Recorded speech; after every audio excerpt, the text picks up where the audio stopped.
ಸದನದಲ್ಲಿ ಬೇಕು ಅಂತಲೇ ವಿಷಯ ಪ್ರಸ್ತಾಪಿಸಿದ ರಾಜಣ್ಣ ಯು-ಟರ್ನ್ ದಾಖಲೆ ಇದೆ ಅಂತ ಹೇಳಿಕೆಯ ಬಳಿಕ ದಾಖಲೆ ಇಲ್ಲ ಅಂತ ಸಚಿವ ರಾಜಣ್ಣ ಹೇಳಿದ್ರು. ದೂರು ಕೊಡ್ತೀನಿ ಅಂತ ಕೇವಲ ಮನವಿ ಮಾಡಿ ಸುಮ್ಮನಾದ್ರು.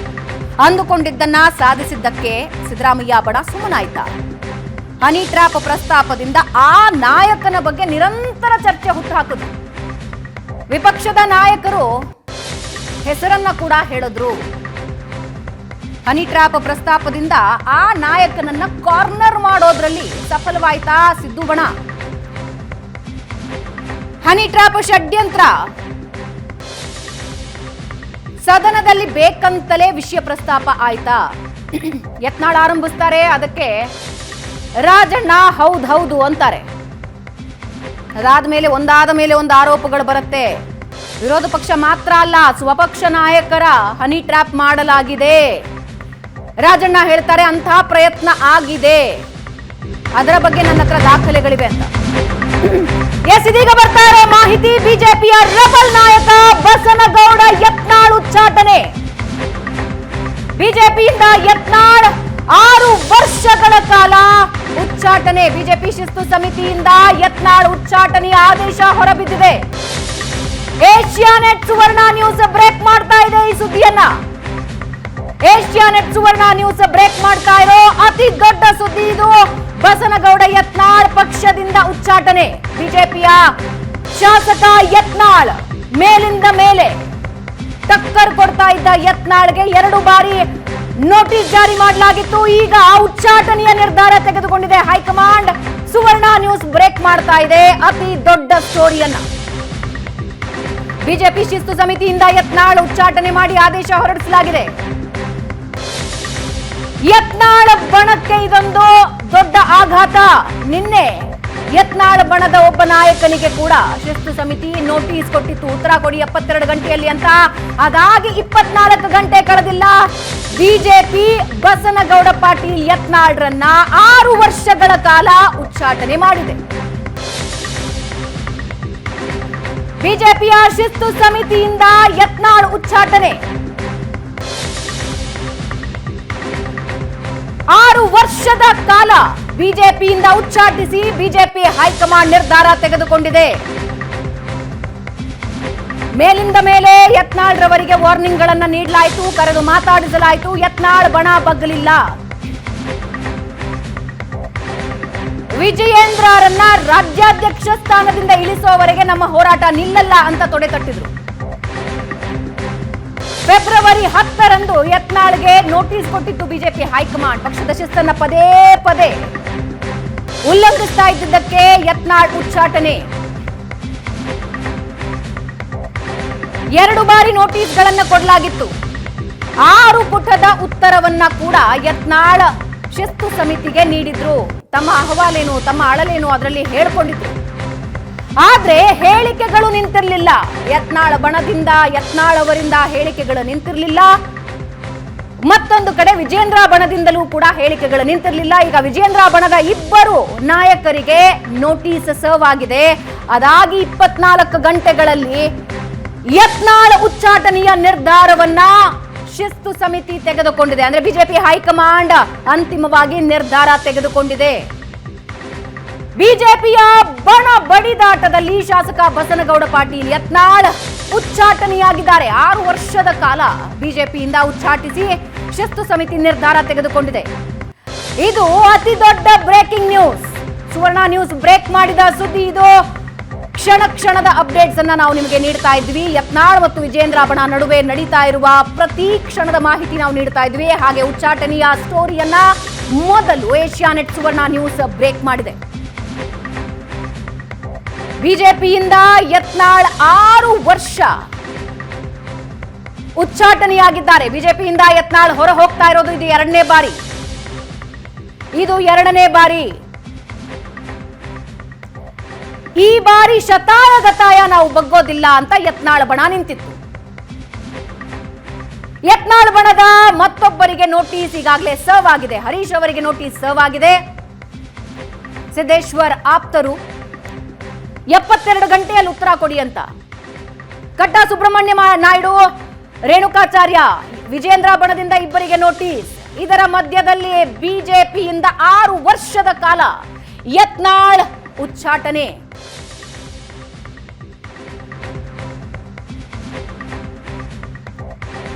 ವಿಜೇಂದ್ರ ಮತ್ತು ಬಿಎಸ್ವೈ ವಿರುದ್ಧ ನೇರ ಫೈಟ್ಗೆ ಬಿದ್ದಿದ್ದ ಯತ್ನಾಳ್.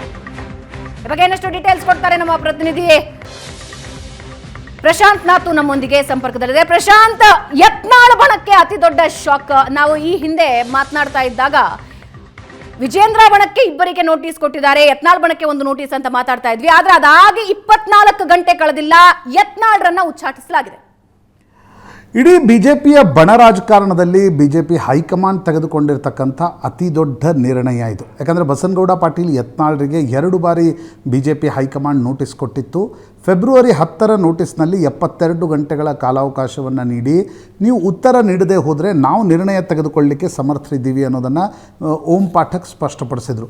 ಆದರೆ ನಿನ್ನೆ 2 ಬಣಗಳಿಗೆ ನೋಟಿಸ್ ನೀಡಿದ ನಂತರ ಬಿ ಜೆ ಪಿ ಹೈಕಮಾಂಡ್ನ ಸ್ಟ್ಯಾಂಡ್ ಏನು ಅಂತಕ್ಕಂಥದ್ರ ಬಗ್ಗೆ ಸಾಕಷ್ಟು ಚರ್ಚೆಗಳು ನಡೆದಿದ್ವು. ಯತ್ನಾಳ್ರಿಗೂ ಕೊಡ್ತಾರೆ, ವಿಜೇಂದ್ರ ಬಣಕ್ಕೂ ಕೊಡ್ತಾರೆ ಅನ್ನುವ ದೃಷ್ಟಿಯಿಂದ. ಆದರೆ ಇವತ್ತು ಸ್ವಲ್ಪ ಹೊತ್ತಿನ ಮುಂಚೆ ಬಸನಗೌಡ ಪಾಟೀಲ್ ಯತ್ನಾಳ್ರನ್ನು ಸಸ್ಪೆಂಡ್ ಮಾಡಲಾಗಿದೆ. Central disciplinary committee of the party has considered your response to the show cause notice dated 10th February 2025 and has taken serious note of your repeated violations of the party discipline despite your assurances of good behavior and conduct in response to earlier show cause notices. ಅಂದರೆ ನೀವು ಪದೇ ಪಾರ್ಟಿಯ ಶಿಸ್ತನ್ನು ಉಲ್ಲಂಘಿಸ್ತಾ ಇದ್ದೀರಿ. Good ಬಿಹೇವಿಯರ್ನ ಬಗ್ಗೆ ಅಂದರೆ ಒಳ್ಳೆಯ ನಡತೆಯ ಬಗ್ಗೆ ನೀವು ಪದೇ ನಮಗೆ ಭರವಸೆಗಳನ್ನು ಕೊಟ್ಟಿದ್ದರೂ ಕೂಡ ಪಾರ್ಟಿಯ ಶಿಸ್ತನ್ನು ಪದೇ ಉಲ್ಲಂಘಿಸ್ತಾ ಇದ್ದೀರಿ. It has accordingly been decided to expel you for a period of 6 years with immediate effect from the party membership, from the primary membership of the party, and you stand removed from any party position that you may held until now. 6 ವರ್ಷಗಳ ಕಾಲ ಅವರನ್ನು ಉಚ್ಚಾಟನೆ ಮಾಡಲಾಗಿದೆ, suspend ಮಾಡಲಾಗಿಲ್ಲ, ಅವರನ್ನು ಪಕ್ಷದಿಂದ ಉಚ್ಚಾಟನೆ ಮಾಡಲಾಗಿದೆ ಅಂತಕ್ಕಂಥದ್ದನ್ನು ಓಂ ಪಾಠಕ್ ತಮ್ಮ ಪತ್ರದಲ್ಲಿ ಸ್ಪಷ್ಟಪಡಿಸಿದ್ದಾರೆ. ಇದು ಬಿ ಜೆ ಪಿಯ ಬಡಿದಾಟದಲ್ಲಿ ಒಂದು ಪ್ರಮುಖವಾಗಿರ್ತಕ್ಕಂಥ ಒಂದು ನಿರ್ಣಯ. ಫೆಬ್ರವರಿ 10ಕ್ಕೆ ಬಿ ಜೆ ಪಿ ಹೈಕಮಾಂಡ್ನ ನಾಯಕರು ಹೇಳ್ತಾ ಇದ್ರು ಯತ್ನಾಳ್ರನ್ನ ಬಚಾವ್ ಮಾಡೋದು ಕಷ್ಟ ಇದೆ, ಯತ್ನಾಳ್ರ ಉಚ್ಚಾಟನೆ ಆಗೇ ಆಗುತ್ತೆ ಅಂತಕ್ಕಂಥದ್ದು. ಆದರೆ change of mind, change of heart ಆಯ್ತಾ ಅಂತಕ್ಕಂಥದ್ರ ಬಗ್ಗೆ ಚರ್ಚೆಗಳಿದ್ವು. ಆದರೆ ಇವತ್ತು ಬಿ ಜೆ ಪಿ ಹೈಕಮಾಂಡ್ ತನ್ನ ಇಂಟೆಂಟನ್ನು ಸ್ಪಷ್ಟಪಡಿಸಿದೆ. ಇನ್ನು ಮೇಲೆ ಯಾವುದೇ ಕಾರಣಕ್ಕೂ ಕೂಡ ಶಿಸ್ತನ್ನು ಉಲ್ಲಂಘಿಸಿದ್ರೆ ನಾವು ಯಾವುದೇ ಕಾರಣಕ್ಕೂ ಯಾಕೆ ಈಗ ನಿನ್ನೆ 5 ಜನರಿಗೆ ನೋಟಿಸ್ ಕೊಡಲಾಗಿದೆ, ಇನ್ಕ್ಲೂಡಿಂಗ್ ಎಸ್ ಟಿ ಸೋಮಶೇಖರ್ ಮತ್ತು ಶಿವರಾಮ್ ಹೆಬ್ಬಾರ್. ಅದಾಗಿ 24 ಗಂಟೆ ಆಗಿಲ್ಲ, ಯತ್ನಾಳನ್ನೇ ಉಚ್ಚಾಟನೆ ಮಾಡ್ತಾ ಇದ್ದಾರೆ. ವೈ ನಾವು ಮಾತನಾಡುವಾಗ ಇದ್ರ ಬಗ್ಗೆ ಡಿಸ್ಕಷನ್ ಆಗಿತ್ತು. ಅಕ್ಟೋಬರ್ ವರೆಗೆ ಕಾದು ನೋಡೋ ತಂತ್ರ ಇದೆ. ಅಕ್ಟೋಬರ್ನಲ್ಲಿ ಕಾಂಗ್ರೆಸ್ನಲ್ಲಿ ಆಗೋ ಬದಲಾವಣೆಯ ಮೇಲೆ, ಅದರ ಆಧಾರದ ಮೇಲೆ ಬದಲಾವಣೆಗಳಾಗುತ್ತೆ ಅಂತ. ಆದ್ರೆ ಉಚ್ಚಾಟನೆಯ ಆದೇಶ ಬಂದೇ ಬಿಟ್ಟಿದೆ. ನೋಡ, ಇದರ ಅರ್ಥ ಸ್ಪಷ್ಟ. ಉಚ್ಚಾಟನೆ ಇವತ್ತು ಮಾಡಲಾಗಿದೆ ಅಂದರೆ ಅರ್ಥ ಸ್ಪಷ್ಟ. ಹೈಕಮಾಂಡ್ ಏನೋ ಒಂದು ಕರ್ನಾಟಕದ ಬಿ ಜೆ ಪಿಗೆ ಕೆಲ ನಿರ್ಣಯಗಳನ್ನು ತೆಗೆದುಕೊಳ್ಳುವ ಮೈಂಡ್ಸೆಟ್ನಲ್ಲಿದೆ ಅಂತಕ್ಕಂಥದ್ದು ಸ್ಪಷ್ಟವಾಗ್ತಾ ಇದೆ. ಇಲ್ಲಿಯವರೆಗೆ ಪದೇ ಹೈಕಮಾಂಡ್ನಿಂದ ಸುದ್ದಿಗಳು ಬರ್ತಾ ಇದ್ವು, ಇಲ್ಲ ಉಚ್ಚಾಟನೆ ನಾಳೆ ಮಾಡ್ತೀವಿ, ನಾಡ್ದು ಮಾಡ್ತೀವಿ, ಇನ್ನೊಂದು ನೋಟಿಸನ್ನು ಕೊಟ್ಟು ನೋಡ್ತೀವಿ ಅಂತಕ್ಕಂಥದ್ದು.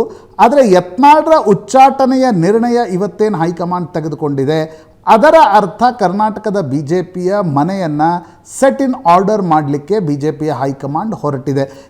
ವಾಪಸ್ ಬರ್ತೀನಿ. ರವಿ ಶಿವರಾಮ್ ನಮ್ಮ ಜೊತೆ ಲೈವ್ ನಲ್ಲಿದ್ದಾರೆ. ಒಂದಷ್ಟು ಇನ್ಫಾರ್ಮೇಶನ್ ಅವರಿಂದನೂ ಪಡ್ಕೊಂಡ್ಬಿಡೋಣ. ರವಿ ಶಿವರಾಮ್, ಯತ್ನಾಳ್ ಬಣ ಬಹಳ ಸ್ಟ್ರಾಂಗ್ ಆಗಿ ನಿಂತಿತ್ತು. ಯತ್ನಾಳ್ ಅವರು ನೋಟಿಸ್ಗೆ ಉತ್ತರ ಕೊಟ್ಟು ಆಚೆ ಬಂದಾಗ್ಲೂ ಕೂಡ ಹೇಳಿಕೆಗಳ ಮೇಲೆ ಹೇಳಿಕೆ ಕೊಡ್ತಾ ಹೋದ್ರು. ಹಿಂದೂ ಪಕ್ಷ ಕಟ್ತೀನಿ ಅನ್ನೋವರೆಗೆ ಹೇಳಿಕೆಗಳನ್ನ ಕೊಟ್ಬಿಟ್ರು. ಆದ್ರೆ ಅವರನ್ನ ಉಳಿಸ್ಕೊಳ್ಳೋ ಪ್ರಯತ್ನ ಮಾಡಿಯೂ ವಿಫಲತೆ ಕಂಡಿದ್ರು. ಆದ್ರೆ ಫೈನಲಿ ಇವಾಗ ಉಚ್ಚಾಟನೆಯ ನಿರ್ಧಾರ ತಗೊಂಡಿದ್ದಾರೆ. ಯಾಕೆ ಈ ಕ್ಷಣದಲ್ಲಿ ಈ ನಿರ್ಧಾರ? ಯಾಕೆ ನಿನ್ನೆಯ ಆ 5 ನೋಟಿಸ್ಗಳ ಅರ್ಥ ಏನು? ಭಾವನಾ, ನಿನ್ನೆ 5 ಜನಗಳಿಗೆ ನೋಟಿಸ್ ಅನ್ನ ಕೊಟ್ಟಂತ ಸಂದರ್ಭದಲ್ಲಿ ಹೈಕಮಾಂಡ್ 2 ಬಣವನ್ನ ಬ್ಯಾಲೆನ್ಸ್ ಮಾಡ್ತಾ ಇದೆ ಅನ್ನುವಂಥದ್ದು ಬಹಳ ಸ್ಪಷ್ಟವಾಗಿತ್ತು. ಬೆಳಗ್ಗೆಯಿಂದ ಕೂಡ ಅದೇ ರೀತಿಯಲ್ಲಿ ಚರ್ಚೆಗಳು ಕೂಡ ಆದವು. ಆದರೆ ಏಕಾಏಕಿ ಯತ್ನಾಳ್ ಅವರನ್ನು ಉಚ್ಚಾಟನೆ ಮಾಡಿದ್ರೆ ಯತ್ನಾಳ್ ಬಣ ಮಾತ್ರ ಮಾತಾಡ್ತಾ ಇಲ್ಲ, ವಿಜೇಂದ್ರ ಬಣದಲ್ಲಿರುವಂತಹ ರೇಣುಕಾಚಾರ್ಯ ಅವರ ಟೀಮ್ ಕೂಡ ಮಾತಾಡ್ತಾ ಇದೆ. ಅವ್ರಿಗೆ ಯಾವುದೇ ಕ್ರಮ ಇಲ್ವಾ? ಎಸ್ ಟಿ ಸೋಮಶೇಖರ್, ಶಿವರಾಮ್ ಹೆಬ್ಬಾರ್ ಕಾಂಗ್ರೆಸ್ನ ಪರವಾಗಿ ಮಾತಾಡ್ತಾ ಇದ್ದಾರೆ, ಪಾರ್ಟಿ ನಿರ್ಣಯಗಳಿಗೆ ಅವರು ವಿರುದ್ಧವಾಗಿದ್ದಾರೆ, ಹಾಗಾಗಿ ಅವ್ರಿಗೆ ಕ್ರಮ ಇಲ್ವಾ ಅನ್ನುವಂಥ ಚರ್ಚೆಗಳು ಕೋರ್ ಕಮಿಟಿಯಲ್ಲೂ ಆಗಿದ್ವು. ಆ ಕಾರಣಕ್ಕಾಗಿ ಹೈಕಮಾಂಡ್ ಒಂದು ರೀತಿ ತಾನು ಯಾವ ಬಣದ ಜೊತೆಯೂ ಇಲ್ಲ, ಪಾರ್ಟಿಗೆ ಶಿಸ್ತು ಮಾತ್ರ ಮುಖ್ಯ, ಕಾರ್ಯಕರ್ತರು ಅಭಿಪ್ರಾಯ ಯಾವ ರೀತಿ ಇದೆ ಅದಕ್ಕೆ ನಾವು ಮನ್ನಣೆಯನ್ನ ಕೊಡ್ತೀವಿ ಹೇಳುವಂತ ಕಾರಣಕ್ಕೋಸ್ಕರ ಈಗ ಯತ್ನಾಳ್ ಅವರಿಗೆ ವೈ ನೌ ಏಕಾಏಕಿ ಹೈಕಮಾಂಡ್ ಮೈ ಕೊಡವಿ ನಿಂತಿರೋದಕ್ಕೆ ಕಾರಣ ಏನು? ಎದ್ದು ನಿಂತಿರೋದಕ್ಕೆ ಕಾರಣ ಏನು? ಯಾಕೆಂದ್ರೆ ಹೈಕಮಾಂಡ್ಗೆ ಇವರೆಲ್ಲರೂ ಒಬ್ಬೊಬ್ಬರಾಗಿ ದೂರುಗಳನ್ನ ಕೊಡ್ತಾ ಹೋದ್ರು. ವಿಜೇಂದ್ರ ಮಾತಾಡ್ತಾ ಹೋದ್ರು, ಯತ್ನಾಳ್ ಬಣ ಮೇಲಿಂದ ಮೇಲೆ ಡೆಲ್ಲಿಗೆ ಹೋಗಿ ನಡ್ಡಾರನ್ನ, ಅಮಿತ್ ಶಾರನ್ನ ಭೇಟಿಯಾಗೋ ಪ್ರಯತ್ನ ಮಾಡ್ತು. ಇಲ್ಲಿ ಹಿಂಗಾಗ್ತಾ ಇದೆ, ವಿಜೇಂದ್ರನ ತೆಗೀರಿ ಅನ್ನೋ ಅಹವಾಲನ್ನ ಇಟ್ಟು ಬರ್ತು. ಆದ್ರೆ ಆಗ ಸಹಿಸಿಕೊಂಡ ಹೈಕಮಾಂಡ್ ವೈ ನಾವು ಯಾಕೆ ಈಗ ಈ ನಿರ್ಧಾರ ತೆಗೆದುಕೊಳ್ತಾ ಇದೆ? ಈ ಸಮಥಿಂಗ್ ಇಸ್ ಕುಕಿಂಗ್, ಒಳಗಡೆ ಏನಾದ್ರೂ ನಡೀತಾ ಇದೆಯಾ? ರಾಜಕೀಯದಲ್ಲಿ ಹಿಂದೆ ಯಾಕೆ ಕ್ರಮವನ್ನು ತೆಗೆದುಕೊಂಡಿಲ್ಲ, ಮುಂದೆ ಯಾಕೆ ಕ್ರಮವನ್ನು ತೆಗೆದುಕೊಂಡ್ರು ಹೇಳೋದಕ್ಕೆ ನಿರ್ದಿಷ್ಟವಾದ ಉತ್ತರ ಯಾವುದಕ್ಕೂ ಇರೋದಿಲ್ಲ ಭಾವನಾ. ಯಾಕೆಂದ್ರೆ ರಾಜಕೀಯದಲ್ಲಿ ಒಂದಿಷ್ಟು ಅವಕಾಶಗಳನ್ನು ಕೊಡುವಾಗ ಮತ್ತು ಯಾವರೊಬ್ಬ ನಾಯಕ ತಪ್ಪುಗಳನ್ನು ಮಾಡುವಾಗ, ಸರಿಗಳನ್ನು ಮಾಡುವಾಗ ಪಾರ್ಟಿಯ ನಾಯಕರಾದವರು, ಪಾರ್ಟಿಯ ವ್ಯವಸ್ಥೆ ಏಕಾಏಕಿ ಕ್ರಮಗಳನ್ನು ಕೈಗೊಳ್ಳುವುದಿಲ್ಲ. ಈಗ ಯಾಕೆ ಕ್ರಮವನ್ನು ಕೈಗೊಂಡ್ರು, ಹಿಂದೆ ಯಾಕೆ ಕ್ರಮವನ್ನು ಕೈಗೊಂಡಿಲ್ಲ ಅನ್ನೋದಕ್ಕೆ ಬಹುಶಃ ಹೈಕಮಾಂಡ್ ಬಳಿ ಉತ್ತರ ಇಲ್ಲ. ಅದಕ್ಕೆ ವಿಮರ್ಶೆಯನ್ನ ಮಾಡೋದಾದ್ರೆ ಯತ್ನಾಳ್ ಬಹುಶಃ ಲಿಂಗಾಯತ ಸಮುದಾಯದ ನಾಯಕ, ಜೊತೆಗೆ ಪಂಚಮಸಾಲಿ ಸಮುದಾಯಕ್ಕೆ ಸೇರಿದವರು, ಅವ್ರು ಏನೋ ಮಾತಾಡಿದ್ರು ಎಂದಾಕ್ಷಣ ಅವರ ಮೇಲೆ ಕ್ರಮವನ್ನು ತೆಗೆದುಕೊಳ್ಳೋದು, ಅದು ಪಾರ್ಟಿಯಲ್ಲೂ ಕೂಡ ಪ್ರಜಾಪ್ರಭುತ್ವ ವ್ಯವಸ್ಥೆ ಇಲ್ವಾ, ಆಂತರಿಕ ವ್ಯವಸ್ಥೆ ಇಲ್ವಾ, ಈ ರೀತಿಯ ಚರ್ಚೆಗಳು ಕಾರ್ಯಕರ್ತರ ಮಟ್ಟದಲ್ಲಿ ಹೋಗಬಹುದು ಎನ್ನುವ ಕಾರಣಕ್ಕಾಗಿ ಹೈಕಮಾಂಡ್ ಇಲ್ಲಿಯ ತನಕ ಅವರ ಮೇಲೆ ಒಂದು ಕಾದು ನೋಡುವ, ಅವರಲ್ಲಿ ಒಂದಿಷ್ಟು ಬದಲಾವಣೆಗಳನ್ನು ಬಯಸುವಂತ ನಿಟ್ಟಿನಲ್ಲಿ ಹೈಕಮಾಂಡ್ ಇಲ್ಲಿಯ ತನಕ ಒಂದು ಕ್ರಮವನ್ನು ಕೈಗೊಂಡಂತೆ ಕಾಡ್ತಾ ಇರಲಿಲ್ಲ. ಆದರೆ ಯತ್ನಾಳ್ ಅವರಿಗೆ ಕಳೆದ 2 ಬಾರಿ ನೋಟಿಸ್ ಅನ್ನು ಕೊಟ್ಟ ಮೇಲೆಯೂ ಕೂಡ ಯತ್ನಾಳ್ ಅವರು ಮೊನ್ನೆ ಪ್ರಶ್ನೆಯನ್ನು ಮಾಡಿದ್ರು, ಯಡಿಯೂರಪ್ಪನವರು ಲಿಂಗಾಯತರೇ ಅಲ್ಲ ಹೇಳುವಂತ ಮಾತುಗಳನ್ನು ಹೇಳ್ತಾ ಇದ್ರು. ಇದೆಲ್ಲವೂ ಕೂಡ ಪಾರ್ಟಿಯ ಆಂತರಿಕ ವಲಯದಲ್ಲಿ ಬಹಳಷ್ಟು ಸೀರಿಯಸ್ ಆಗಿ ಚರ್ಚೆಗಳಾಗಿದ್ವು. ಭಾವನ ಗಮನಕ್ಕೆ ಕಳೆದ 15 ದಿನಗಳ ಹಿಂದೆ ಇದು ಎಷ್ಟರ ಮಟ್ಟಿಗೆ ಚರ್ಚೆ ಆಗಿತ್ತು ಅನ್ನೋದರ ಮೇಲೆ ಉದಾಹರಣೆಯನ್ನು ಹೇಳೋದಾದ್ರೆ, 15 ದಿನಗಳ ಹಿಂದೆ BS ಯಡಿಯೂರಪ್ಪ ಅವರ ನಿವಾಸಕ್ಕೆ ಈಗ ನೋಟಿಸ್ ಅನ್ನ ಪಡೆದಿರುವ ST ಸೋಮಶೇಖರ್ ತನ್ನ ಮಗನ ಮದುವೆಯನ್ನ ಕರೆಯೋದಕ್ಕೆ ಹೋಗಿದ್ರು. ಆ ಸಂದರ್ಭದಲ್ಲಿ ಯಡಿಯೂರಪ್ಪನವರು ಹೇಳಿದ್ರಂತೆ ಕೆಲವು ದಿನಗಳಲ್ಲಿ ಯತ್ನಾಳ್ ಅವರಿಗೆ ಕ್ರಮ ಆಗತ್ತೆ, ಅವರನ್ನ ಪಾರ್ಟಿಯಿಂದ ಉಚ್ಚಾಟನೆ ಮಾಡ್ತಾರೆ ಅನ್ನುವಂತ ಒಂದು ಉಭಯ ಕುಶಲೋಪರಿಯ ಮಾತುಕತೆ ವೇಳೆ ಹೇಳಿದ್ರಂತೆ. ಅಂದ್ರೆ ಹೈಕಮಾಂಡ್ ಎಲ್ಲವನ್ನ ಕೂಡ ಅಳೆದು ತೂಗಿ ಯಾರ್ಯಾವ ನಾಯಕರುಗಳ ಜೊತೆ ಮಾತನಾಡಬೇಕು, ಅದರ ಸಾಧಕ ಬಾಧಕಗಳೇನು ಎನ್ನುವುದನ್ನು ಕೂಡ ಈಗಾಗಲೇ ಮಾಹಿತಿಯನ್ನು ಕಲೆ ಹಾಕಿತ್ತು. ಆ ಮಾಹಿತಿ ನಿಶ್ಚಿತವಾಗಿ ಯಡಿಯೂರಪ್ಪನವರಿಗಿತ್ತು ಅನ್ಸತ್ತೆ. ಆ ಕಾರಣಕ್ಕೋಸ್ಕರ ನಮ್ಮ ಮೂಲಗಳು ಹೇಳ್ತಾ ಇರೋ ಪ್ರಕಾರ ಯಡಿಯೂರಪ್ಪನವರು 15 ದಿನಗಳ ಹಿಂದೆ ಈ ಮಾತನ್ನು ಹೇಳಿದ್ರಂತೆ, ಯತ್ನಾಳ್ ಉಚ್ಚಾಟನೆ ಆಗ್ತಾರೆ ಅಂತ. ಅಂತಿಮವಾಗಿ ರಿಸಲ್ಟ್ ಹೊರಗೆ ಬಿದ್ದಿದೆ. ಇನ್ನು ಪ್ರಮುಖವಾಗಿ ಭಾವನಾ ಗಮನಿಸಬೇಕಾದ ಅಂಶ ಅಂತ ಹೇಳಿದ್ರೆ, 5 ಜನರ ಮೇಲೆ ಯಾಕೆ ನೋಟಿಸು? ಪ್ರಶಾಂತ್ ಒಂದು ಸೂಕ್ಷ್ಮವಾಗಿ ಹೇಳುವಂತ ಪ್ರಯತ್ನ ಮಾಡಿದ್ರು ಅಂತ ಅನ್ಸತ್ತೆ. ರಾಜ್ಯ ಬಿಜೆಪಿಯಲ್ಲಿ ಇರುವಂತಹ ಒಂದಿಷ್ಟು ವ್ಯವಸ್ಥೆಯನ್ನು ಸರಿಪಡಿಸುವ ಪ್ರಯತ್ನವನ್ನು ಹೈಕಮಾಂಡ್ ಮಾಡೋದಕ್ಕೆ ಹೊರಟಿದೆ ಅಂತ ಅನ್ಸತ್ತೆ. ಇವತ್ತು ಯತ್ನಾಳ್ ಅವರ ಮೇಲೆ ಕ್ರಮ ಆಯಿತು, ಅವರನ್ನ ಪಾರ್ಟಿಯಿಂದ ಉಚ್ಚಾಟನೆ ಮಾಡಿದ್ರು. ಹಾಗಾದ್ರೆ ನಾಳೆ ನಾಯಕತ್ವದ ಪ್ರಶ್ನೆಯೂ ಬರಬಹುದಲ್ಲ. ನಾಳೆ ಹೈಕಮಾಂಡ್ ಮಟ್ಟದಲ್ಲಿ ಯಾವ ರೀತಿ ಯೋಚನೆ ಇದೆ ಗೊತ್ತಿಲ್ಲ. ರಾಜ್ಯಾಧ್ಯಕ್ಷರ ಆಯ್ಕೆಯ ಬಗ್ಗೆ ಅಥವಾ ರಾಜ್ಯಾಧ್ಯಕ್ಷರ ಆಯ್ಕೆಯ ಬಗ್ಗೆ ಅನೇಕ ನಾಯಕರು ಮಾತಾಡಿದ್ದಾರೆ. ಅದು ಪ್ರಮುಖವಾಗಿ ಲಿಂಬಾವಳಿ ಇರಬಹುದು, ಪ್ರತಾಪ್ ಸಿಂಹ ಇರಬಹುದು, ಅದೇ ರೀತಿ ರಮೇಶ್ ಜಾರಕಿಹೊಳಿ ಇರಬಹುದು. ಹೀಗೆ ಕೆಲವು ನಾಯಕರು ನೇರವಾಗಿ ಮಾತಾಡಿದರೆ ತಟಸ್ಥ ಬಣ ಭಾವನಾ ಅವರು ಕೂಡ ಪರೋಕ್ಷವಾಗಿ ವಿಜಯನ ನಾಯಕತ್ವವನ್ನು ಪ್ರಶ್ನೆ ಮಾಡಿದೆ.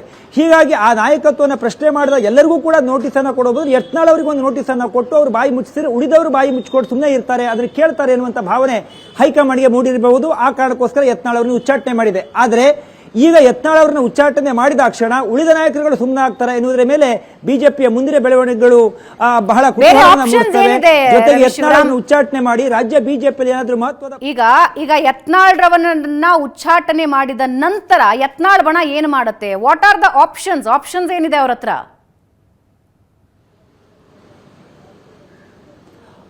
ಅವರು ಈ ಹಿಂದೆ ನೀಡಿರುವಂತಹ ಹೇಳಿಕೆಯನ್ನು ಗಮನಿಸಿ ನೋಡಿದ್ರೆ ರಮೇಶ್ ಜಾರಕಿಹೊಳಿ ಹೇಳ್ತಾ ಇದ್ರು, ನಮ್ಮನ್ನು ಪಾರ್ಟಿಯಿಂದ ಹೊರ ಹಾಕಿದ್ರು ಸರಿ, ಅಥವಾ ನಾವು ಯಾವುದೇ ಕಾರಣಕ್ಕೂ ವಿಜೇಂದ್ರ ನಾಯಕತ್ವವನ್ನು ಒಪ್ಪೋದಿಲ್ಲ, ನಾವು ಅವರನ್ನ ಬದಲಾವಣೆ ಮಾಡೋದೇ ನಮ್ಮ ಮುಖ್ಯ ಗುರಿ ಹೇಳುವಂತ ಮಾತುಗಳನ್ನು ಹೇಳ್ತಾ ಇದ್ರು. ವಿಶೇಷ ಅಂತ ಹೇಳಿದ್ರೆ ಇತ್ತೀಚಿನ ದಿನಗಳಲ್ಲಿ ಯತ್ನಾಳ್ ಅವರು ಮಾಧ್ಯಮಗಳಿಗೆ ಹೇಳಿಕೆಯನ್ನು ಕೊಡ್ತಾ ಇದ್ರು ಒಂದು ಭಾಗ, ಆದ್ರೆ ನೇರವಾಗಿ ವಿಜೇಂದ್ರ ವಿರುದ್ಧ ವಾಗ್ದಾಳಿಯನ್ನು ಅತಿಯಾಗಿ ಮಾಡ್ತಾ ಇದ್ದಂತ ರಮೇಶ್ ಜಾರಕಿಹೊಳಿ ಅವರೊಬ್ಬ ಬಚ್ಚ ಹೇಳುವಂತ ಬಹಳ ಸಣ್ಣ ಮಾತುಗಳನ್ನು ಹೇಳುವುದರ ಜೊತೆಗೆ ಅವರು ಯಡಿಯೂರಪ್ಪ ಅವರನ್ನು ಹೊಗಳ್ತಾ ವಿಜೇಂದ್ರ ನಾಯಕತ್ವವನ್ನು ಪ್ರಶ್ನೆ ಮಾಡ್ತಾ ಇದ್ರು. ಈಗ ಅವರು ಸುಮ್ಮನೆ ಆಗ್ತಾರಾ? ಯಾಕಂದ್ರೆ ಅರವಿಂದ್ ಲಿಂಬಾವಳಿ ಅವರಿದ್ದಾರೆ, ರಮೇಶ್ ಜಾರಕಿಹೊಳಿ ಅವರಿದ್ದಾರೆ, BP ಹರೀಶ್ ಅವರಿದ್ದಾರೆ, ಪ್ರತಾಪ್ ಸಿಂಹ ಅವರಿದ್ದಾರೆ, ಕುಮಾರ್ ಬಂಗಾರಪ್ಪ ಸೇರಿದಂತೆ 13-14 ಜನ ಇದ್ದಾರೆ. ಅದಕ್ಕೆ ಪೂರಕವಾಗಿ ಒಂದಿಷ್ಟು ತಟಸ್ಥ ಬಣದ ಹಿರಿಯ ನಾಯಕರುಗಳು ಕೂಡ ಅವ್ರ ಜೊತೆ ಕೈಯನ್ನು ಜೋಡಿಸಿರುವಂತದ್ದು ಏನು ಗುಟ್ಟಾಗಿ ಏನು ಉಳಿದಿಲ್ಲ. ಹೀಗಾಗಿ ಯತ್ನಾಳ್ ಅವರಿಗೆ ಉಚ್ಚಾಟನೆ ಮಾಡಿದಾಕ್ಷಣ ಅವರೆಲ್ಲರೂ ಸುಮ್ಮನೆ ಆಗ್ತಾರಾ? ಸಾಧ್ಯತೆಗಳು ತೀರಾ ಕಡಿಮೆ ಅಂತ ಅನಿಸುತ್ತೆ. ಯಾಕೆಂದ್ರೆ ರಮೇಶ್ ಜಾರಕಿಹೊಳಿ ಕಾಂಗ್ರೆಸ್ನಲ್ಲಿದ್ದು ಬಿಜೆಪಿಗೆ ಬಂದು 17 ಜನ ಕರೆದುಕೊಂಡು ಬಂದು ಸರ್ಕಾರ ಮಾಡುವಾಗ ಅವರು ಯಾವುದೇ ಕಾರಣಕ್ಕೂ ಕುಮಾರಸ್ವಾಮಿ ಅವರು ಮುಖ್ಯಮಂತ್ರಿಯಾಗಿ ಮುಂದುವರಿಬಾರದು, ನಮ್ಗೆ ಶಪಥ ಆಳುವಂತ ಮಾತುಗಳನ್ನು ಹೇಳ್ತಾ ಇದ್ರು. ಹೀಗಾಗಿ ಈಗ ಪಾರ್ಟಿಯಲ್ಲಿದ್ದು ಈ ವ್ಯವಸ್ಥೆಗಳ ವಿರುದ್ಧ ಮಾತಾಡ್ತಿರುವ ರಮೇಶ್ ಜಾರಕಿಹೊಳಿ ಸುಮ್ಮನೆ ಆಗ್ತಾರೆ ಅನ್ನುವಂಥದ್ದು ಈಗ ಊಹೆ ಮಾಡೋದು ಕಷ್ಟ. ಆ ಸಾಧ್ಯತೆಗಳು ಕಡಿಮೆ ಅಂತ ಅನಿಸುತ್ತೆ. ಸುವರ್ಣ ನ್ಯೂಸ್ ಬ್ರೇಕ್ ಮಾಡಿದ ಸುದ್ದಿ, ಯತ್ನಾಳ್ರನ್ನ 6 ವರ್ಷಗಳ ಕಾಲ ಬಿಜೆಪಿಯಿಂದ ಉಚ್ಚಾಟಿಸಲಾಗಿದೆ. ರಾಜ್ಯಾಧ್ಯಕ್ಷ ಸ್ಥಾನದಿಂದ ವಿಜೇಂದ್ರ ಬದಲಿಸುವಂತೆ ಯತ್ನಾಳ್ ಮತ್ತು ಬಣ ನಿರಂತರವಾಗಿ ಒತ್ತಾಯಿಸಿದ್ರು. ವಿಜೇಂದ್ರ ಬಿಎಸ್ವೈ ಪರ ವಿರುದ್ಧ ಪದೇ ಪದೇ ಹೇಳಿಕೆಯನ್ನ ಯತ್ನಾಳ್ ನೀಡ್ತಾ ಇದ್ರು. ರಾಜ್ಯಾಧ್ಯಕ್ಷ ಸ್ಥಾನಕ್ಕೆ ಚುನಾವಣೆ ನಡೆಸಿ ಅಂತ ಆಗ್ರಹಿಸ್ತಾ ಇದ್ರು. ಶತಾಯ ಗತಾಯ ರಾಜ್ಯಾಧ್ಯಕ್ಷರ ಸ್ಥಾನ ಬದಲಾಯಿಸಿಯೇ ಸಿದ್ಧ ಅಂತ ಯತ್ನಾಳ್ ಬಣ ಸ್ಟ್ರಾಂಗ್ ಆಗಿ ಮೇಲಿಂದ ಮೇಲೆ ಹೇಳ್ತಾ ಇತ್ತು. ಯತ್ನಾಳ್ ಜೊತೆ ಬಿಜೆಪಿಯ 10ಕ್ಕೂ ಹೆಚ್ಚು ನಾಯಕರು ಸಭೆ. ಪಕ್ಷದ ಸೂಚನೆಗೆ ವಿರುದ್ಧ ವಕ್ಫ್ ವಿರೋಧಿ ಹೋರಾಟ ಮಾಡಿದ್ರು ಯತ್ನಾಳ್.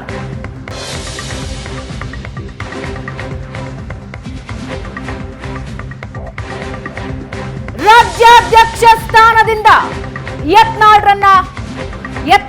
ವಿಜೇಂದ್ರರನ್ನ ಕೆಳಗಿಳಿಸಿ ಮತ್ತೊಬ್ಬರನ್ನ ಆಯ್ಕೆ ಮಾಡಿ, ಯಾರಾದ್ರೂ ಪರವಾಗಿಲ್ಲ ಆದ್ರೆ ವಿಜೇಂದ್ರ ಬೇಡ ಅಂತ ಮೇಲಿಂದ ಮೇಲೆ ಯತ್ನಾಳ್ ಹೇಳ್ತಾನೆ ಬಂದಿದ್ರು. ನಾನಾಕಾಂಕ್ಷಿ ಅಲ್ಲ, ಆದ್ರೆ ವಿಜೇಂದ್ರ ಬೇಡ ಅಂದಿದ್ರು.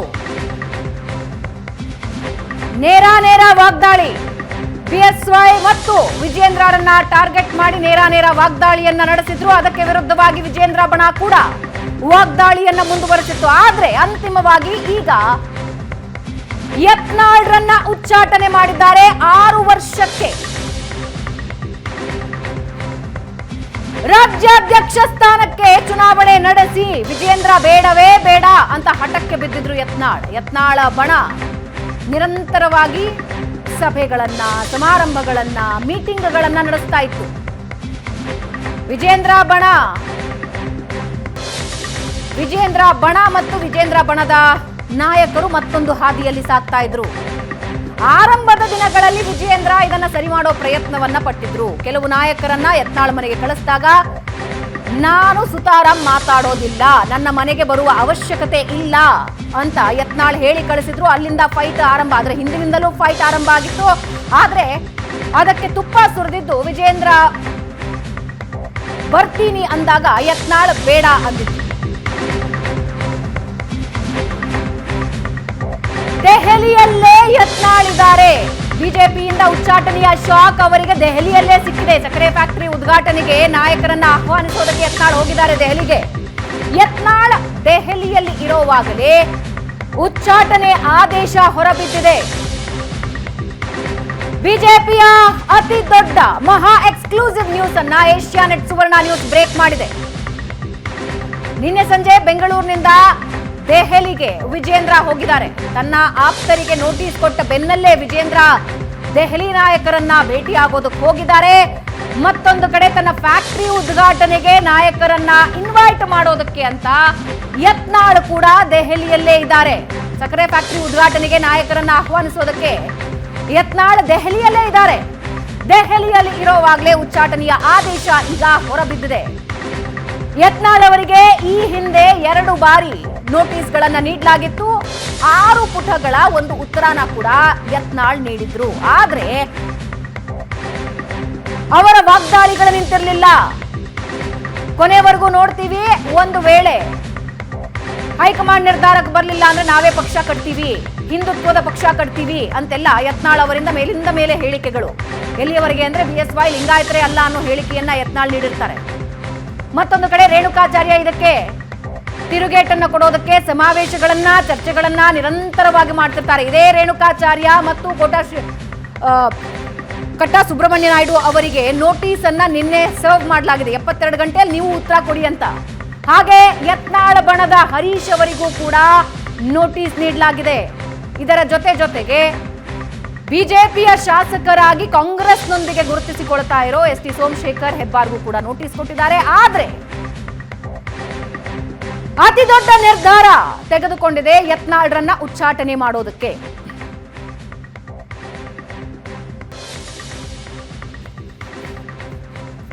ಈ ಬಗ್ಗೆ ನಮ್ಮೊಂದಿಗೆ ಮಾತನಾಡೋದಕ್ಕೆ ಮಾಜಿ ಮುಖ್ಯಮಂತ್ರಿಗಳಾದ ಸದಾನಂದ ಗೌಡರು ನಮ್ಮ ಜೊತೆ ಸಂಪರ್ಕದಲ್ಲಿದ್ದಾರೆ. ಸರ್ ನಮಸ್ಕಾರ.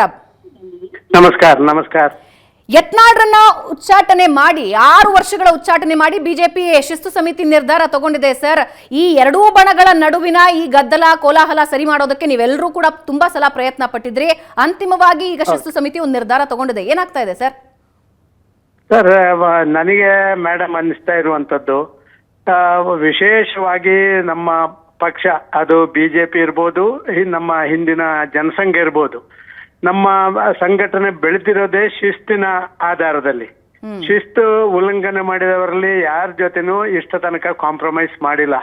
ಬಾರಿ ದೊಡ್ಡ ದೊಡ್ಡವರನ್ನು ನೋಡಿದ್ದೇವೆ. ಕರ್ನಾಟಕ ರಾಜ್ಯದಿಂದ ಹಿಡಿದು ನಾವು ಕೇಂದ್ರದವರೆಗೆ ನಾವು ನೋಡಿದ್ದೇವೆ. ಅಶಿಸ್ತು ಮಾಡಿದವರನ್ನ ಯಾವಾಗೆಲ್ಲ ನಾವು ಅದಕ್ಕೆ ಬೇಕಾದಂತ ಒಳ್ಳೆಯ ನಿರ್ಧಾರ ತಗೊಂಡಿದ್ದೇವೆ, ಆಗೆಲ್ಲ ನಮ್ಮ ಕಾರ್ಯಕರ್ತರು ಮತ್ತು ಸಾಮಾನ್ಯ ಜನ ಕೂಡ ಶಿಸ್ತುಬದ್ಧ ಪಾರ್ಟಿ ಅಂತ ಹೇಳುವಂತನ್ನು ಒಪ್ಪಿಕೊಂಡಿದ್ದಾರೆ.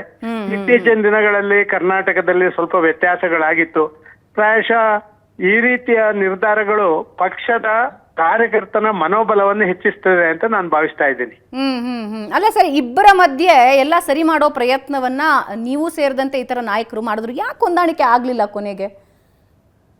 ನೋಡಿ, ಇದೆಲ್ಲ ಯಾವಾಗ್ಲೂ ಇಗೋ ಪ್ರಾಬ್ಲಮ್ ಅಂತ ಹೇಳ್ತಾರಲ್ಲ, ನಮ್ಮ ಒಂದು ಶಬ್ದ ಇದೆಲ್ಲ ಇಗೋ ಪ್ರಾಬ್ಲಮ್ ಅಂತ. ನಾನು ಹಿಡಿದ ಮೊಲಕ್ಕೆ ಮೂರೇ ಕಾಲು ಅಂತ ಹೇಳುವಂತ ವಾದಗಳನ್ನ ಸಂಘಟನೆಯಲ್ಲಿ ಯಾರು ಮಾಡಬಾರ್ದು. ಸಂಘಟನೆಯಲ್ಲಿ ಸ್ವಲ್ಪ ಮಟ್ಟಿಗೆ ವ್ಯತ್ಯಾಸಗಳಾದಾಗ ಕೂಡ ಅದು ಸಂಘಟನೆಯ ಹಿತದೃಷ್ಟಿಯಿಂದ ನಾವು ಅಂತದಕ್ಕೆ ಅಡ್ಜಸ್ಟ್ಮೆಂಟ್ ಮಾಡಿಕೊಂಡು ಹೋಗುವಂತ ಮನೋಭಾವನೆ ಬೇಕು. ಮತ್ತು ನಮ್ಮ ಸಂಘಟನೆ ಹಿತದೃಷ್ಟಿಯಿಂದ, ರಾಷ್ಟ್ರದ ಹಿತದೃಷ್ಟಿಯಿಂದ ಒಳ್ಳೆ ವಿಚಾರಗಳು ಬಂದಾಗ ಅದರ ವಿರುದ್ಧ ಕೂಡ ವ್ಯಕ್ತಿಗತವಾದಂತ ನಮ್ಮ ಒಂದು ರೀತಿಯ ಸವಾರಿ ಮಾಡುವಂತದ್ದುಂಟಲ್ಲ, ಇದು ಯಾರಿಗೂ ಶೋಭೆ ಬರಲ್ಲ, ಸಂಘಟನೆಗೂ ಶೋಭೆ ಬರಲ್ಲ. ಪ್ರಶಾಂತ್, ಸದಾನಂದ ಗೌಡ್ರು ಫೋನಿನಲ್ಲಿ.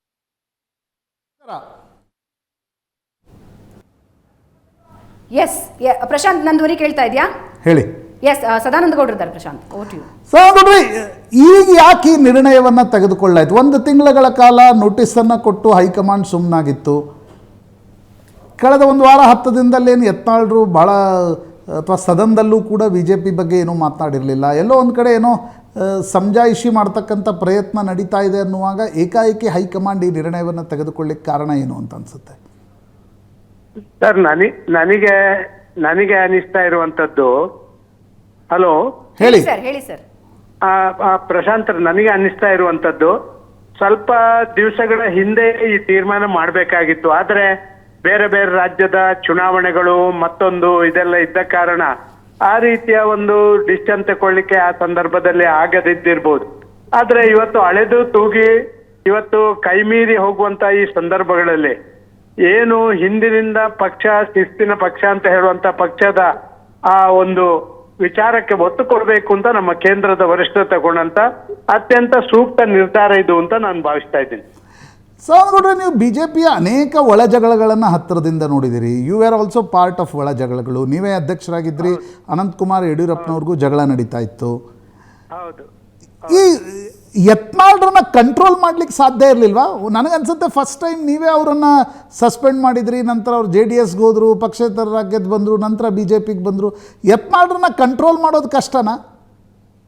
ಸರ್, ಖಂಡಿತವಾಗಿಯೂ. ಯಾಕೆಂತ ಹೇಳಿದ್ರೆ ಒಬ್ಬ ವ್ಯಕ್ತಿಗೆ ಸಂಘಟನೆಯ ಒಳಗೆ ಹೇಗಿರ್ಬೇಕು ಅಂತ ಹೇಳುವಂತ ವಿಚಾರವನ್ನ ಅರ್ಥ ಮಾಡಿಕೊಳ್ಳಿಕ್ಕೆ ಆಗುದಿಲ್ಲ.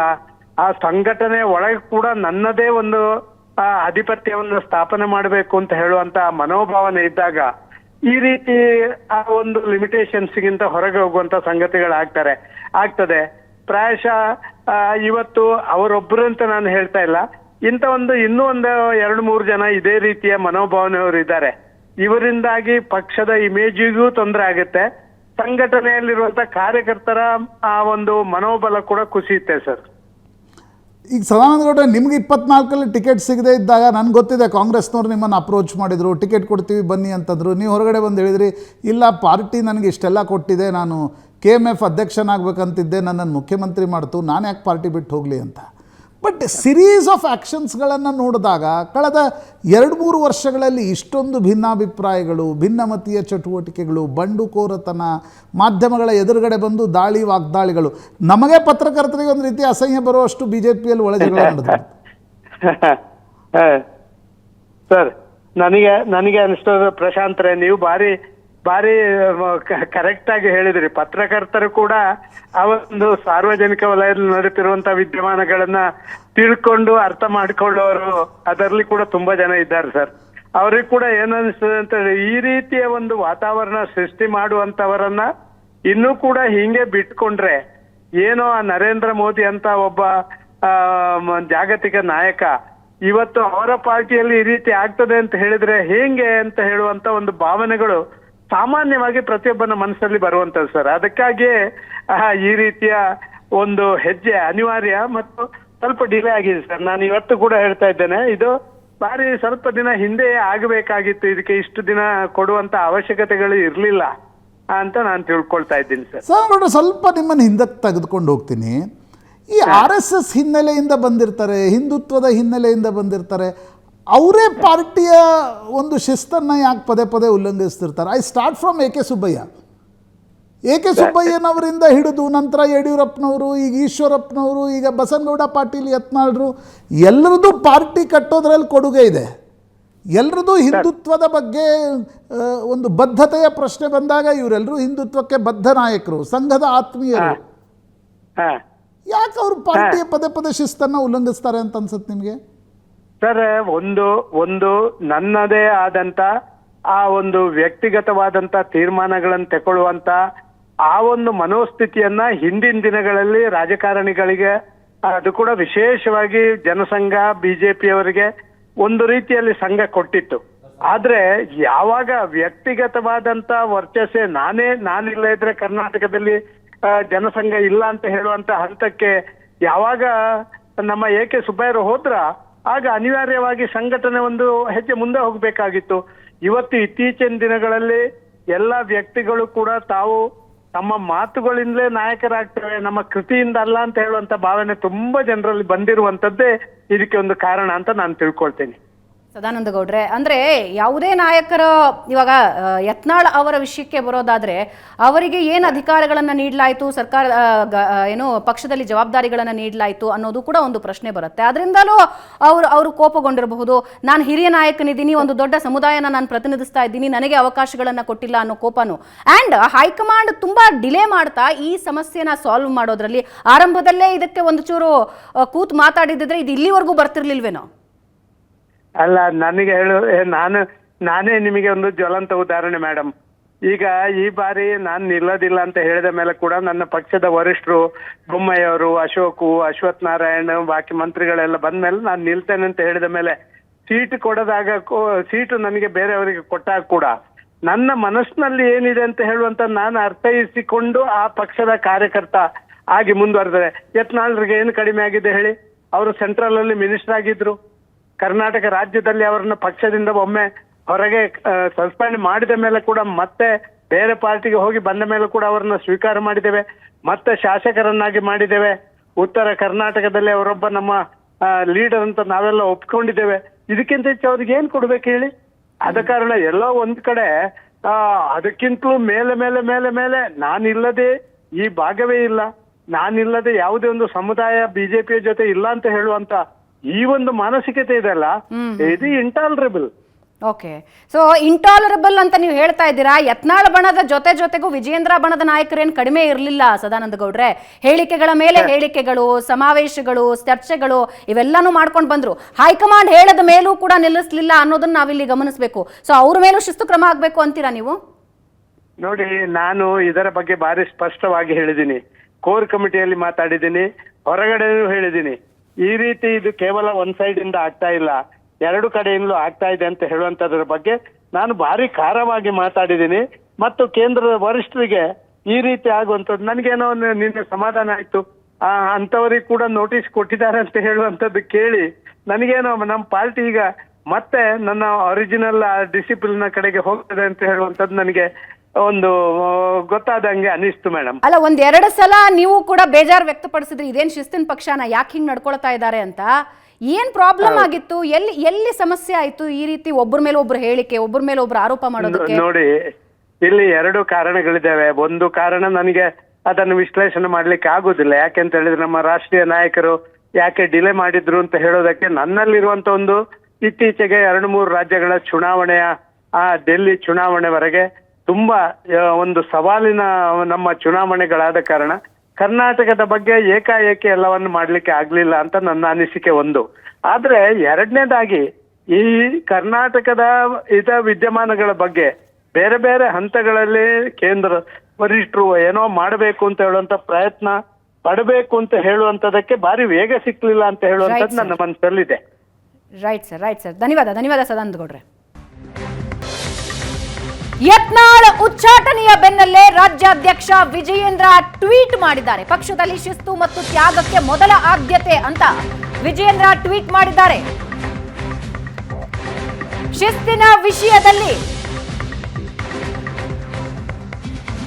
ಪಕ್ಷದ ಹಿರಿಯರು ವರಿಷ್ಠರು ರಾಜಿ ಮಾಡಿಕೊಂಡಿರುವ ಉದಾಹರಣೆ ನಮ್ಮ ಮುಂದಿಲ್ಲ. ಸದ್ಯ ಬಸನಗೌಡ ಪಾಟೀಲ್ ಅವರ ವಿರುದ್ಧದ ಶಿಸ್ತು ಕ್ರಮ ವರಿಷ್ಠರು ಸುದೀರ್ಘ ಅವಧಿಯಿಂದ ಸ್ಥಿತಿಗತಿಗಳನ್ನ ಅವಲೋಕಿಸಿ ಅನಿವಾರ್ಯವಾಗಿ ತೆಗೆದುಕೊಂಡಿರುವ ಕ್ರಮವಾಗಿರುತ್ತದೆ. ಪಕ್ಷದ ಬೆಳವಣಿಗೆಯಲ್ಲಿನ ಕಹಿ ಘಟನೆಗಳನ್ನ ಉಲ್ಲೇಖಿಸಿ ಪಕ್ಷದ ವರಿಷ್ಠರಿಗೆ ನಾನು ಎಂದೂ ದೂರುಗಳನ್ನ ಹೇಳಿಕೊಂಡಿಲ್ಲ, ದಾಖಲಿಸಿಯೂ ಇಲ್ಲ. ಪೂಜ್ಯ ತಂದೆ ಯಡಿಯೂರಪ್ಪನವರು ಎಲ್ಲವನ್ನೂ ಸಮಚಿತ್ತ ಭಾವದಿಂದ ನೋಡಿ ಪಕ್ಷವನ್ನ ಕುಟುಂಬದಂತೆ ಬೆಳೆಸಿದ ಮಾದರಿಯಲ್ಲಿಯೇ ನಡೆಯಬೇಕೆಂದು ಸಂಕಲ್ಪ ಹೊತ್ತು ಸಂಘದ ಹಿರಿಯ ಮತ್ತು ಪಕ್ಷದ ಹಿರಿಯರ ಮಾರ್ಗದರ್ಶನದಲ್ಲಿ ಮುನ್ನಡೆಯುತ್ತಿದ್ದೀನಿ ಅಂತ ಟ್ವೀಟ್ ಮಾಡಿದ್ದಾರೆ. ನೀವು ದೃಶ್ಯದಲ್ಲಿ ನೋಡ್ತಾ ಇದ್ದೀರಾ. ಇದು ವಿಜಯೇಂದ್ರ ಅವರು ಕೆಲವೇ ನಿಮಿಷಗಳ ಮುಂಚೆ ಮಾಡಿರುವ ಟ್ವೀಟ್.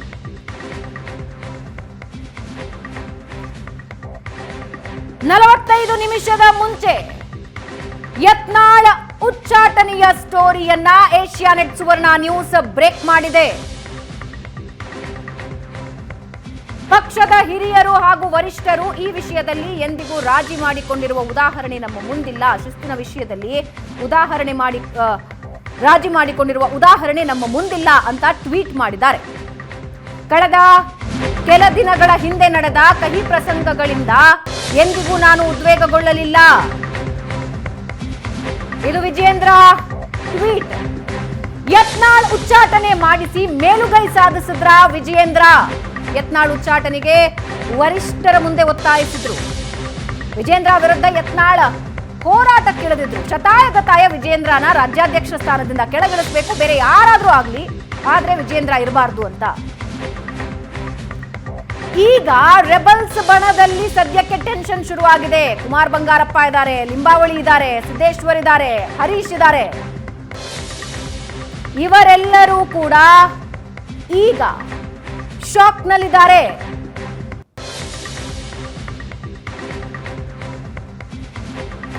ಯತ್ನಾಳ್ ಉಚ್ಚಾಟನೆಯ ಬೆನ್ನಲ್ಲೇ ವಿಜಯೇಂದ್ರ ಟ್ವೀಟ್ ಮಾಡಿದ್ದಾರೆ. ರೆಬಲ್ಸ್ ಬಣದಲ್ಲಿ ತಲ್ಲಣ ಶುರುವಾಗಿದೆ. ಯತ್ನಾಳ್ ಬಣದಿಂದ ಈ ನಿರೀಕ್ಷೆ ಇರಲಿಲ್ಲ, ಕಾನ್ಫಿಡೆಂಟ್ ಇದ್ರು. ಆದ್ರೆ ಅಂತಿಮವಾಗಿ ಬಿಜೆಪಿ ಹೈಕಮಾಂಡ್ ಒಂದು ದೊಡ್ಡ ನಿರ್ಧಾರ ತಗೊಂಡಿದೆ. 6 ವರ್ಷದ ಕಾಲ ಉಚ್ಚಾಟನೆ. ಬಿಜೆಪಿ ಪಕ್ಷದಿಂದ ಯತ್ನಾಳ್ ಹೊರಗೆ ಹೋಗ್ತಾ ಇರೋದು ಇದು 2ನೇ ಬಾರಿ.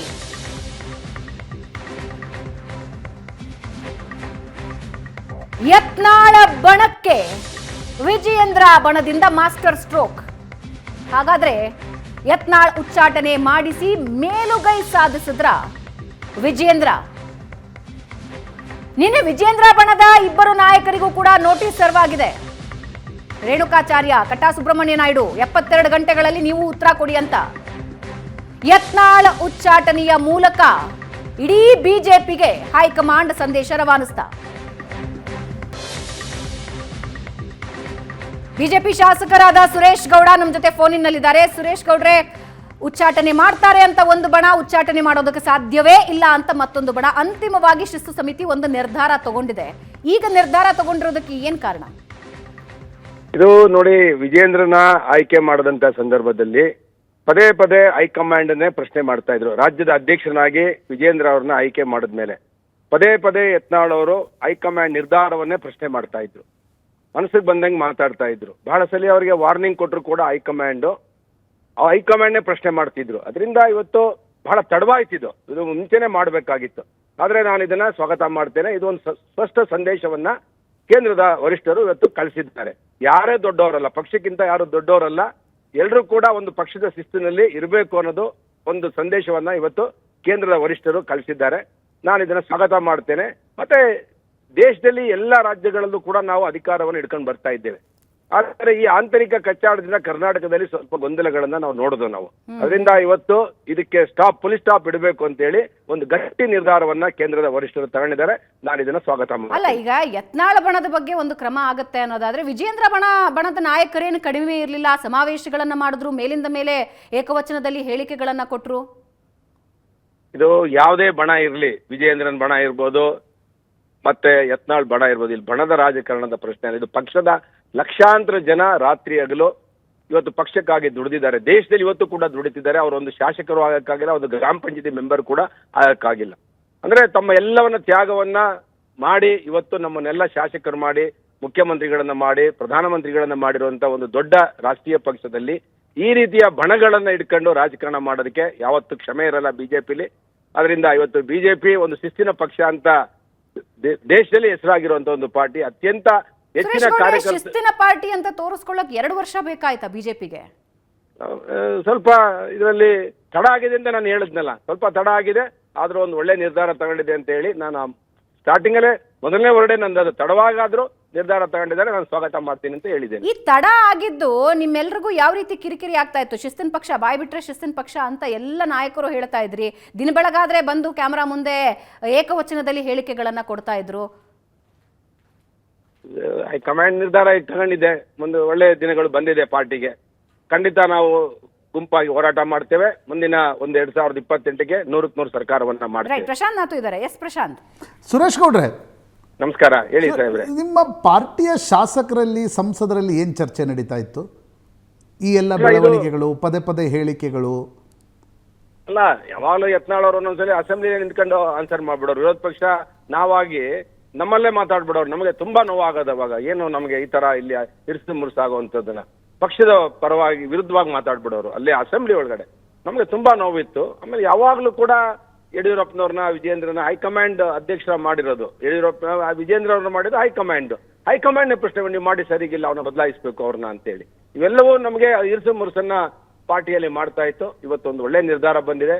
ಯಾರು ಪಕ್ಷಕ್ಕಿಂತ ದೊಡ್ಡವರಲ್ಲ ಅನ್ನೋದನ್ನ ಒಂದು ಸಂದೇಶವನ್ನ ಪಕ್ಷ ಇವತ್ತು ಸಂದೇಶವನ್ನ ಕಳಿಸಿದೆ. ನಾನು ಹೃದಯಪೂರ್ವಕವಾಗಿ ಸ್ವಾಗತವನ್ನ ಮಾಡ್ತೇನೆ. ಸುರೇಶ್ ಗೌಡ, ನೀವು ಯಾವತ್ತಾದ್ರೂ ಹಿಂಗೆ ಶಾಸಕರುಗಳ ಮಧ್ಯೆ ಯತ್ನಾಳ್ರ ಜೊತೆ ಚರ್ಚೆ ನಡೆದಿತ್ತ? ಪದೇ ಪದೇ ಈ ರೀತಿ ಹೇಳಿಕೆಗಳನ್ನು ಕೊಡೋದ್ರಿಂದ ಏನಂದ್ರೆ ಅದರದ್ದು ಉಪಯೋಗ ಏನು, ಪೊಲಿಟಿಕಲ್ ಯೂಸೇಜ್ ಏನು? ಯತ್ನಾಳ್ರ ಜೊತೆ ಯಾವತ್ತಾದ್ರೂ ಶಾಸಕರ ಚರ್ಚೆ ನಡೆದಿತ್ತ ಇದ್ರ ಬಗ್ಗೆ? ಎಲ್ರೂ ಕೂಡ ಮಾತಾಡದಲ್ಲಿರುವಂತ ಸಂದರ್ಭದಲ್ಲಿ ಸಿಗಾಕೊಂಡ್ಬಿಟ್ಟಿದ್ರು. ಎಲ್ರಿಗೂ ಬೇಸರ ಆಯಿತು. ಯತ್ನಾಳ್ ಅವರ ಪದೇ ಪದೇ ಹೇಳಿಕೆಗಳು ಪಕ್ಷದಲ್ಲಿ ಆಗ್ತಾ ಇರೋದು, ಶಾಸಕಾಂಗದ ಪಕ್ಷದಲ್ಲಿ ಮತ್ತೆ ಶಾಸಕರಿದ್ದಾಗ ನಾವೆಲ್ಲರೂ ಅನ್ಕೊಳ್ತಿದ್ದೋ ಯಾವಾಗ ಇದು ಸರಿ ಹೋಗುತ್ತೆ. ನಮ್ಗೆ ಬಹಳ ನೋವಾಗ್ತಾ ಇತ್ತು. ನಾವೆಲ್ಲ ಒಂದು ಹೋರಾಟ ಮಾಡ್ಬೇಕಾಯ್ತು. ಕಾಂಗ್ರೆಸ್ ಒಂದು 106 ಹಗರಣಗಳು ಇವತ್ತು ಈಚೆಗೆ ಬಂದಿದೆ. ನಾವು ಯಾವಾಗ ಒಗ್ಗಟ್ಟಾಗಿ ಹೋರಾಟ ಮಾಡಕ್ಕಾಗ್ತಿಲ್ಲ. ಮಧ್ಯೆ ಮಧ್ಯೆ ನಮ್ಮ ಆಂತರಿಕ ಕಚ್ಚಾಟದೇ ಒಂದು ಸುದ್ದಿಗಳಾಗ್ತಾ ಇತ್ತು ಪತ್ರಿಕೆಗಳಲ್ಲಿ. ಅದರಿಂದ ಇವತ್ತು ಯಾವತ್ತು ಸರಿ ಹೋಗುತ್ತೆ ಅಂತ ನಾವು ಬಹಳ ಇದರಿಂದ ಕಾಯ್ತಾ ಇದ್ದು ನಾವು. ನಾನು ಕೂಡ ಒಂದು ಸ್ಟೇಟ್ಮೆಂಟ್ ಮಾಡಿದ್ದೆ. ಯಾವಾಗಲೂ ಯಡಿಯೂರಪ್ಪನವ್ರನ್ನ ಅಟ್ಯಾಕ್ ಮಾಡೋದು, ನಮ್ಮ ದೊಡ್ಡ ನಾಯಕರಾಗಿದ್ದಂಥವ್ರನ್ನ ಅವ್ರನ್ನ ಅಟ್ಯಾಕ್ ಮಾಡುತ್ತಂತ ಇವೆಲ್ಲ ಆದಾಗ ನಾನು ಸ್ಟೇಟ್ಮೆಂಟ್ ಕೊಟ್ಟಿದ್ದೆ. ಎಲ್ರೂ ಮುಂದೆ ಬರಬೇಕು, ಯಡಿಯೂರಪ್ಪನವ್ರನ್ನ ಈ ರೀತಿಯ ಮಾತಾಡೋದನ್ನ ತಪ್ಪಿಸ್ಬೇಕು, ಯತ್ನಾಳ್ ಅವ್ರು ಹಿಂಗ್ ಮಾತಾಡಬಾರ್ದು, ಪಕ್ಷದ 4 ಗೋಡೆ ಮಧ್ಯೆ ಮಾತಾಡ್ಬೇಕು ಅಂತಲೂ ಕೂಡ ನಾನು ಹೇಳಿದ್ದೆ. ಆದರೆ ಇವತ್ತೊಂದು ಒಳ್ಳೆ ನಿರ್ಧಾರ ಬಂದಿದೆ, ನಾನು ಅದನ್ನು ಸ್ವಾಗತ ಮಾಡ್ತೀನಿ. ರೈಟ್. ಸುರೇಶ್ ಗೌಡ್ರೆ, ಧನ್ಯವಾದ ಸುವರ್ಣ ನ್ಯೂಸ್ನೊಂದಿಗೆ ಮಾತನಾಡಿದ್ದಕ್ಕೆ. ಮಾಜಿ ಸಚಿವರು ಮತ್ತು ಶಾಸಕರಾದ ಸುರೇಶ್ ಕುಮಾರ್ ಅವರು ನಮ್ಮ ಜೊತೆ ಇದ್ದಾರೆ. ಸುರೇಶ್ ಕುಮಾರ್ ಅವರೇ ನಮಸ್ಕಾರ. ನಮ್ಮನ್ನ ಮಾಜಿ ಮಾಡ್ಬಿಟ್ರಿ. ಮಾಜಿ ಸಚಿವರು ಸರ್, ಹೇಗಿದ್ದೀರಿ? ಹೇಳಿ ನಮಸ್ಕಾರ. ನಮಸ್ಕಾರ ಸರ್. ಇತ್ತೀಚಿನ ವರ್ಷಗಳಲ್ಲಿ ಬಿಜೆಪಿ ಹಿಂದೆಂದೂ ನೋಡೋದ, ಅಟ್ಲೀಸ್ಟ್ ನಮ್ಮ ಜನರೇಷನ್ಗಂತೂ ಬಿಜೆಪಿಯನ್ನು ಈ ರೀತಿ ನೋಡಿರ್ಲಿಲ್ಲ. ದಿನ ಬೆಳಗಾದ್ರೆ ಕ್ಯಾಮ್ರಾ ಮುಂದೆ ಬರೋದು, ಬೈಯೋದು, ಒಬ್ರ ಬಗ್ಗೆ ಒಬ್ರು ಏಕವಚನದಲ್ಲಿ ಮಾತಾಡ್ಕೊಳ್ಳೋದು, ಹಿಂಗೆ ಆಗೋಗಿತ್ತು. ಈಗ ಅಂತಿಮವಾಗಿ ಹೈಕಮಾಂಡ್ ಒಂದು ನಿರ್ಧಾರ ತಗೊಂಡಿದೆ. ನಿರ್ಧಾರದ ಬಗ್ಗೆ ನಿಮ್ ಫಸ್ಟ್ ರಿಯಾಕ್ಷನ್ ಏನು ಸರ್? ನಮ್ದು ಪಾರ್ಟಿನಲ್ಲಿ ಜನಸಂಘ ಆಯ್ತು. ನಾನು ಜನಸಂಘದ ಕಾರ್ಯಕರ್ತ ಆಗಿದ್ದೆ. ಬಿಜೆಪಿನಲ್ಲಿ ಪ್ರಾರಂಭದ ದಿನದಿಂದನೂ ಕೂಡ ಕಾರ್ಯಕರ್ತನಾಗಿ ನಾನು ಮಾಡಿದ್ದೀನಿ. ನಾನು ಬಹಳ ಸಲ ಹೇಳ್ತೀನಿ, ನಾನು ಬಿಜೆಪಿ ಸೇರ್ಲೇ ಇಲ್ಲ, ಬಿಜೆಪಿಲಿ ಹುಟ್ಟಿದ್ದೀನಿ ಅಂತ. ಅದು ನಂದು ನನ್ನ ಪಕ್ಷದ ನಡುವಿನ ಒಂದು ಭಾವನಾತ್ಮಕ ಸಂಬಂಧ. ಒಂದು ಪಕ್ಷದ ಶಕ್ತಿ ಇರೋದು ಕಾರ್ಯಕರ್ತರ ಮೇಲೆ. ಆ ಕಾರ್ಯಕರ್ತರ ಭಾವನೆಗೆ ಘಾಸಿ ಬರದೆ ನೋಡ್ಕೊಳ್ಳೋದು ನಮ್ಮೆಲ್ಲರದು ಕೂಡ ದೊಡ್ಡ ಜವಾಬ್ದಾರಿ. ಮತ್ತೆ ಯತ್ನಾಳ್ ಅವರು ನನ್ನ ಬಹಳ ಹಳೆ ಸ್ನೇಹಿತರು. ಇಬ್ರು ಒಟ್ಟಿಗೆ ವಿಧಾನಸೌಧಕ್ಕೆ ಹೆಜ್ಜೆ ಇಟ್ಟವರು 94ನೇ ಇಸ್ವಿನಲ್ಲಿ. ಹ್ಮ್ ಹ್ಮ್ ಹ್ಮ್ ಆಮೇಲೆ ಅವರು ಕೇಂದ್ರಕ್ಕೆ ಹೋದ್ರು, ವಾಜಪೇಯಿ ಕ್ಯಾಬಿನೆಟ್ ಸಚಿವರಾಗಿದ್ರು. ಹ್ಮ್ ಸೊ ನನಗಿಂತ ದೊಡ್ಡ ದೊಡ್ಡ ನಾಯಕರ ಸನಿಹದಲ್ಲಿ ಕೆಲಸ ಮಾಡಿದವರು. ಹ್ಮ್ ಸೊ ಸಹಜವಾಗಿ ಎಲ್ಲರೂ ಎಕ್ಸ್ಪೆಕ್ಟ್ ಮಾಡೋದು ನಾವು ರೋಲ್ ಮಾಡಲ್ಸ್ ಆಗ್ಬೇಕು. ಹೌದು ಹೌದು. ನಮ್ಮಲ್ಲಿ ಪ್ರಮೋದ್ ಮಹಾಜನ್ ಅಂತ ನಮ್ಮ ಒಬ್ರು ನಾಯಕರಿದ್ರು. ಹ್ಮ್ ಹ್ಮ್ ಹ್ಮ್ ಅವ್ರು ನಮ್ಗೆಲ್ಲ ಒಂದು ಘಟನೆ ಹೇಳ್ತಾ ಇದ್ರು. ಹ್ಮ್ ದಯವಿಟ್ಟು ಸಾರಿ ಯಾವ್ದೋ ಒಂದು ಹೋಟೆಲ್ ಅಲ್ಲಿ ಕ್ಯಾಶಿಯರ್ ಮುಂದೆ ಒಂದು ಕೌಂಟರ್ ಬೋರ್ಡ್ ನೋಡಿದ್ರಂತೆ. ಹ್ಮ್ ಬೋರ್ಡ್ ಏನಿರುತ್ತೆ ಅಂದ್ರೆ ಸಾಲ ಕೇಳಿ ಕಳೆದುಕೊಳ್ಳಬೇಡಿ, ಹ್ಮ್ ಚಿಲ್ಲರೆ ಕೊಟ್ಟು ಸಹಕರಿಸಿ, ಈ ತರ ಇರ್ತದೆ. ಹ್ಮ್ ಅರೆ ಪ್ರಮೋದ್ ಮಹಾಜನ್ ಹೇಳ್ತಾ ಇದ್ದಿದ್ ಬೋರ್ಡು ನೋಡಿ, ನಮ್ಮ ಹೋಟ್ಲಲ್ಲಿ ಇಡ್ಲಿ ತಿಂತೀರಾ, ದೋಸೆ ತಿಂತೀರಾ, ಪಲಾವ್ ತಿಂತೀರಾ, ಹ್ಮ್ ನಮ್ಮ ಇಡ್ಲಿ ಮೃದುವಾಗಿದ್ರೆ, ಮಸಾಲೆ ದೋಸೆ ಗರಿ ಗರಿ ಹಾಕಿದ್ರೆ, ಪಲಾವ್ ರುಚಿಕರ ಇದೆ, ದಯವಿಟ್ಟು ನನಗ್ ಬಂದು ಹೇಳ್ಬೇಡಿ, ಹ್ಮ್ ಊರವರೆಗೆ ಹೋಗಿ ಹೇಳಿ, ಹ್ಮ್ ಹ್ಮ್ ನನ್ನ ಹೋಟ್ಲಿಗೆ ಹೆಸರು ಬರುತ್ತೆ. ಹ್ಮ್ ಇಡ್ಲಿ ಗಟ್ಟಿ ಆಗೋಗ್ಬಿಟ್ರೆ, ಚಟ್ನಿ ಹಳಸೋಗಿದ್ರೆ, ದೋಸೆ ಕೆಟ್ಟೋಗಿದ್ರೆ, ಪಲಾವ್ ಹಳಸೋಗಿದ್ರೆ, ದಯವಿಟ್ಟು ಊರವರೆಗೆ ಹೋಗಿ ಹೇಳ್ಬೇಡಿ, ನನಗ್ ಬಂದು ಹೇಳಿ, ರೈಟ್. ನಾನ್ ಸರಿಪಡಿಸ್ಕೊತೀನಿ. ಹ್ಮ್ ಇದು ನಮ್ಮ ನಾಯಕರ ಒಂದು ಮಾರ್ಗದರ್ಶನ ನನ್ಗೆ ಆಗಿತ್ತು. ಹ್ಮ್ ಹ್ಮ್ ಹ್ಮ್ ಸೊ ಪಕ್ಷನೂ ಕೂಡ ಈ ತರ ಡಿಫರೆನ್ಸಸ್ ಬಂದಾಗ ಹ್ಮ್ ಸಾಲ್ವ್ ಮಾಡಕ್ಕೆ ಒಂದು ವೇದಿಕೆ ನಿರ್ಮಾಣ ಮಾಡಬೇಕು, ಬಹಿರಂಗ ಆಗದೆ ನೋಡ್ಕೋಬೇಕು. ಹ್ಮ್ ಹ್ಮ್ ಮತ್ತೆ ಹೆಚ್ಚಿಗೆ ಎಲ್ಲಕ್ಕಿಂತ ಹೆಚ್ಚಾಗಿ ನನಗೆ ನನ್ನ ಪಾರ್ಟಿ ಇದು ಶ್ರೇಷ್ಠತೆ, ಪಾರ್ಟಿನೇ ನಮ್ಮ ಪಾರ್ಟಿ ಬಗ್ಗೆ ಹೇಳಿದ್ರೆ ಪಾರ್ಟಿ ವಿತ್ ಡಿಫರೆನ್ಸ್ ಅಂತ, ವಿತ್ ಡಿಫರೆನ್ಸ್ ಅಂತ, ಹ್ಮ್ ಹ್ಮ್ ಹ್ಮ್ ವಿಭಿನ್ನ ಸಂಸ್ಕೃತಿಯ ಪಾರ್ಟಿ ಅಂತ. Hmm hmm hmm party with difference, party with differences ಆಗ್ಬಾರ್ದು. Hmm right. ಅದಾದಾಗ ಯಾವನೋ ಎಲ್ಲ ಬಿಟ್ಟು ಕೆಲಸ ಮಾಡ್ತಾನಲ್ಲ ಸಾಮಾನ್ಯ ಕಾರ್ಯಕರ್ತ, ಹ್ಮ್ ಅವನು ಅಸಹಾಯಕ ಆಗ್ತಾನೆ, ಅಶಕ್ತ ಆಗ್ತಾನೆ. ಅವನಿಗೇನು ಇನ್ಸೆ ಒಂದು ಅದಕ್ಕೇನು ಹೇಳ್ತಾರೆ, ಇನ್ಸೆಂಟಿವ್ ಏನಿರುತ್ತೆ ಅವ್ನು ಕೆಲಸ ಮಾಡ್ಲಿಕ್ಕೆ. ಹೌದು ಹೌದು ಹೌದು. ಸೊ ನನಗೆ ಬಹಳ ಜನ ಹೇಳ್ತಾರೆ, ಸರ್ ನಮ್ಮ ಬಿಟ್ಬಿಡಿ, ನಾವ್ ಯಾವತ್ತೂ ಕೂಡ ಬಿಜೆಪಿನೇ, ಹ್ಮ್ ಹ್ಮ್ ಫಸ್ಟ್ ಸರಿ ಮಾಡಿಸಿ ಸರ್, ದಯವಿಟ್ಟು ಅಲ್ಲ ಸುರೇಶ್ ಕುಮಾರ್ ಅವರೇ, ಯತ್ನಾಳ್ರವರನ್ನ ನೀವು ಕೂಡ ನೋಡಿದ್ರಿ, ನೀವೇ ಹೇಳ್ತಿದ್ರಿ ಒಟ್ಟಿಗೆ ನಾವು ರಾಜಕೀಯ ಕಾಲಿಟ್ಟವರು ಅಂತ. ಈಗ ನೀವು ಪಾರ್ಟಿಯಲ್ಲೂ ಹಾಗೂ ಸರ್ಕಾರದಲ್ಲೂ ಬೇರೆ ಬೇರೆ ಸ್ಥಾನಗಳನ್ನ ಅಲಂಕರಿಸಿರೋರು, ನಿಮಗೆ ಅಸಮಾಧಾನ ಇರ್ಲಿಲ್ವಾ? ಡೆಫಿನೆಟ್ಲಿ ಇದ್ದಿರತ್ತೆ. ಆದ್ರೆ ಅದನ್ನ ಎಲ್ಲಿ ಚರ್ಚೆ ಮಾಡಬೇಕು ಅನ್ನೋದು ನಿಮಗೆ ಗೊತ್ತಿರತ್ತೆ. ಆದ್ರೆ ಯತ್ನಾಳ್ ಅವರು ಇದನ್ನ ಯಾಕೆ ಎಡುತ್ತಾ ಇದ್ರು ಪ್ರತಿ ಸಲ? ಯಾಕೆ ಏನಾಗ್ತಾ ಇತ್ತು? ಯಾವತ್ತಾದ್ರೂ ಮಾತಾಡಿದ್ರೆ ಇತ್ತೀಚೆಗೆ ಅವ್ರ ಜೊತೆ? ಯಾಕೆ ಹಿಂಗ್ ಮಾಡ್ತಿದ್ದೀರಿ? ಹತ್ರ ಬೇರೆ ಬೇರೆ ವಿಚಾರ ಎಲ್ಲ ಮಾತಾಡ್ತಾ ಇರ್ತೀನಿ. ಅವ್ರದೇ ಆದ ಒಂದು ಕಾರಣ ಏನು ಅಂತ ನನ್ಗೆ ಅವ್ರು ಇದುವರೆಗೂ ಹೇಳಿಲ್ಲ. ಬಟ್ ಕಂಟಿನ್ಯೂಸ್ ಆಗಿ ಒಂದು ಯಾವ್ದೋ ವಿಚಾರದ ಬಗ್ಗೆ ಮೇಲಿಂದ ಮೇಲೆ ಅವ್ರಿಗೆ ಹೇಳ್ಬೇಕಾದವ್ರು ಹೇಳಿದ್ರು ಕೂಡ ನಾನು ಸತ್ಯ ಹೇಳ್ತಾ ಇದ್ದೀನಿ, ನಾನ್ ಬೇಕಾದ್ರೆ ಯಾವ್ದು ಕಾರು ಉತ್ತರ ಕೊಡ್ತೀನಿ ಅಂತ ಒಂದು ಭಾವನೆ, ದಾಸ್ಯತನ ಅವ್ರದ್ದು ಇದೆ. ಓಕೆ. ಆದ್ರೆ ಒಂದು ಅವರು ನನ್ನ ಪಕ್ಕ ಸೀಟ್ ಅವರು, ನನಗೆ ಎಡಗಡೆ ಅವರು ಕೂತ್ಕೊಳ್ಳೋರು. ಯಾವಲ್ಲೂ ಕೂಡ ನಾವಿಬ್ರು ಅಸೆಂಬ್ಲಿ ಪಕ್ಕನೇ ಕೂತಿದೀವಿ ಕಳೆದ 2 ವರ್ಷದಿಂದ. ಸೊ ಈಗಿರುವಾಗ ನಾನು ಹೇಳ್ದಂಗೆ ಅಂತ ಅಟಲ್ ಬಿಹಾರಿ ವಾಜಪೇಯಿ ಕ್ಯಾಬಿನೆಟ್ ಅಲ್ಲಿ ರೈಲ್ವೆ ರಾಜ್ಯ ಸಚಿವರಾಗಿದ್ದವರು, ಅಂತವ್ರನ್ನೆಲ್ಲ ನಾಯಕರಾದವರು, ನಾವು ಅವ್ರನ್ನ ಹೆಚ್ಚು ಗೌರವದಿಂದ ಅವರ ಹಿರಿತನ ನೋಡಿ ಎಂತವ್ರು ಸಹವಾಸದಲ್ಲಿದ್ರಪ್ಪ ಅಂತ ನಾವು ಖಂಡಿತ ನಾವು ಗೌರವ ಕೊಡ್ತಾ ಇದ್ವು.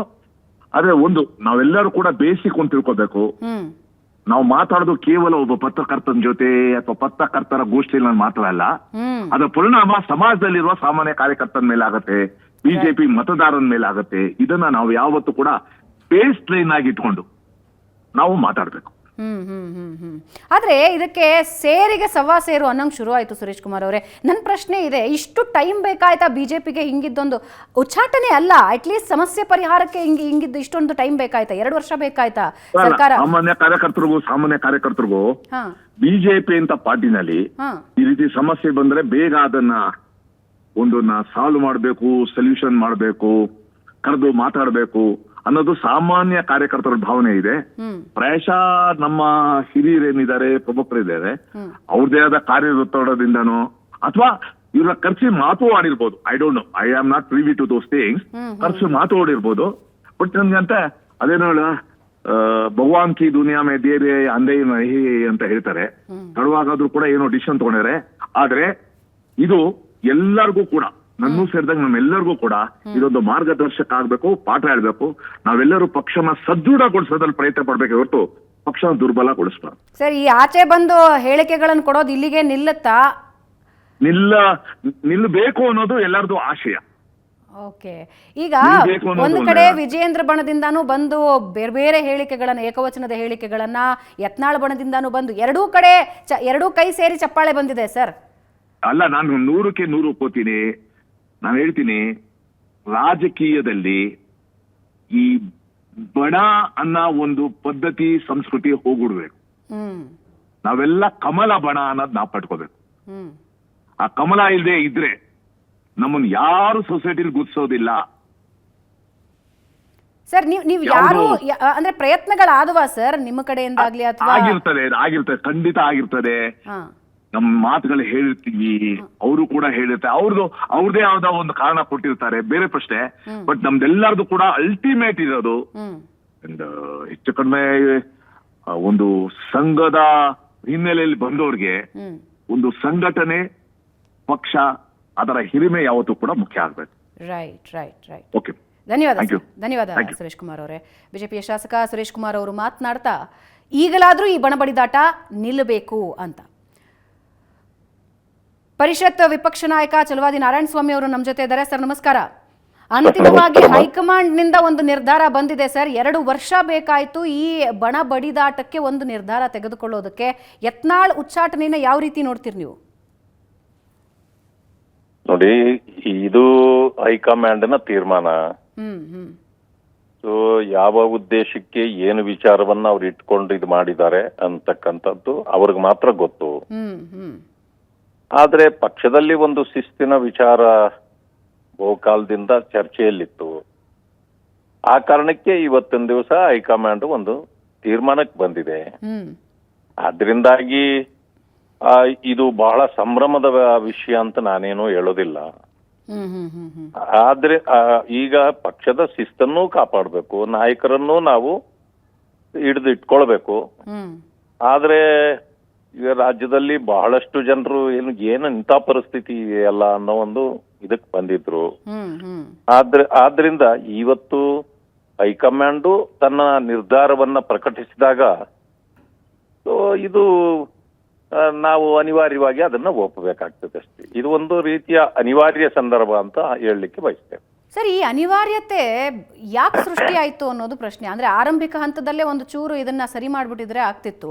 ಎರಡೂ ಬಣದವ್ರೇನು ಕಡಿಮೆ ಇರಲಿಲ್ಲ. ಯತ್ನಾಳ್ ಬಣ ಒಂದು ಹೇಳಿಕೆ ಕೊಟ್ರೆ ವಿಜೇಂದ್ರ ಬಣದಿಂದ ಇನ್ನೊಂದು ಹೇಳಿಕೆ ಬರ್ತಾ ಇತ್ತು, ಇವರೊಂದು ಹೇಳಿಕೆ ಕೊಟ್ರು ಅಂತ ಅವರೊಂದು ಹೇಳಿಕೆ. ಎಲ್ಲಿವರೆಗೆ ಅಂದ್ರೆ ಯತ್ನಾಳ್ ಬಣ ಹೇಳ್ತಾ ಇತ್ತು ಒಂದು ಪಕ್ಷನೇ ನಾವು ಸ್ಥಾಪನೆ ಮಾಡ್ತೀವಿ, ಹಿಂದುತ್ವದ ಪಕ್ಷ ಅಂತ. ಇಲ್ಲಿವರೆಗೂ ಡ್ರ್ಯಾಗ್ ಆಗಿದ್ದು ಯಾಕೆ ಸರ್? ಹೈಕಮಾಂಡ್ ಈ ಹಿಂದೆ ನಿರ್ಲಕ್ಷ್ಯ ಮಾಡಿತ್ತಾ? ಏನ್ ಕಾರಣ ಇತ್ತು ಇಷ್ಟು ದಿನಗಳವರೆಗೆ ಎಳೆಯೋದಕ್ಕೆ? ಇದು ನಿರ್ಲಕ್ಷ್ಯ ಪ್ರಶ್ನೆ ಅಲ್ಲ. ಒಬ್ಬರನ್ನೊಬ್ಬರು ಅರ್ಥ ಮಾಡಿಕೊಂಡು ಹೋಗ್ತಾರೆ ಅನ್ನೋ ಇದು ಒಂದು ವಿಶೇಷತೆ ಅದಕ್ಕೆ ಸೃಷ್ಟಿಯಾಗ್ಲಿ ಅಂತ ಮಾಡಿದ್ದು. ಈಗ ಅದು ನನಗನ್ನಿಸ್ತದೆ ಅದು ವಿಪರೀತಕ್ಕೆ ಹೋಯ್ತಾ ಅಂತಕ್ಕಂಥ ಪ್ರಶ್ನೆ ನನಗೂ ಬರ್ತದೆ. ಆ ಕಾರಣದಿಂದ ಇವತ್ತು ಒಂದು ಹೈಕಮಾಂಡ್ ಒಂದು ತೀರ್ಮಾನಕ್ಕೆ ಬಂದಿದೆ. ಅದನ್ನ ನಾವು ಯಾರು ಪ್ರಶ್ನೆ ಮಾಡ್ಲಿಕ್ಕೆ ಆಗಲ್ವಲ್ಲ. ಈ 1.5 ವರ್ಷದ ಕಾಲ ಬಿಜೆಪಿ ಕಾರ್ಯಕರ್ತರಿಗೆ ಮುಜುಗರ ಇತ್ತು ಚಲವಾದಿ ನಾರಾಯಣಸ್ವಾಮಿ ಅವರೇ. ಬೆಳಗಾಗಿದ್ರೆ ಯಾವ ನಾಯಕ ಯಾರ ವಿರುದ್ಧ ಏನು ಏಕವಚನ ಬಳಸ್ತಾರೋ, ಏನು ಮಾತಾಡ್ತಾರೋ ಅಂತ.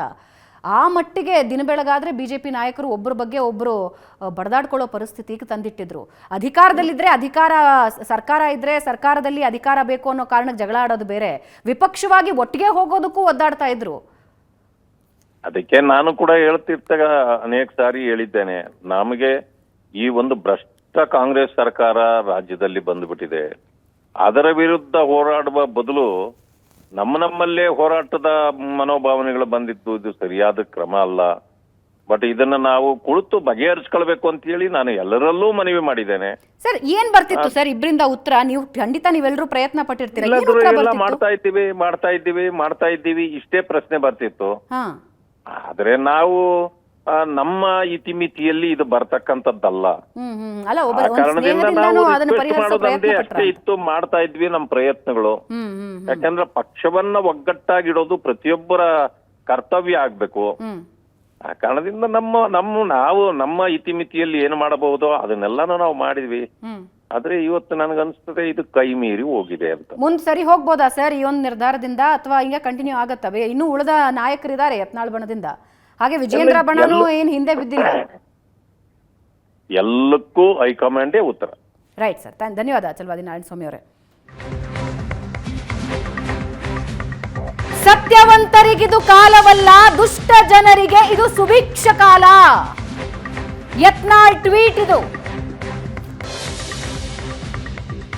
ಕೆಲವೇ ನಿಮಿಷದ ಮುಂಚೆ ನೀವು ವಿಜೇಂದ್ರ ಟ್ವೀಟ್ ಅನ್ನ ನೋಡಿದ್ರಿ. ಈಗ ಯತ್ನಾಳ್ ಟ್ವೀಟ್ ಮಾಡಿದ್ದಾರೆ.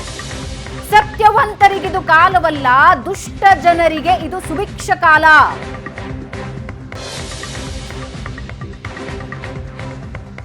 ಯತ್ನಾಳ್ ಉಚ್ಚಾಟನೆಯಿಂದ ಯತ್ನಾಳ್ ಟೀಮ್ ಶಾಕ್ನಲ್ಲಿದೆ. ಈಗ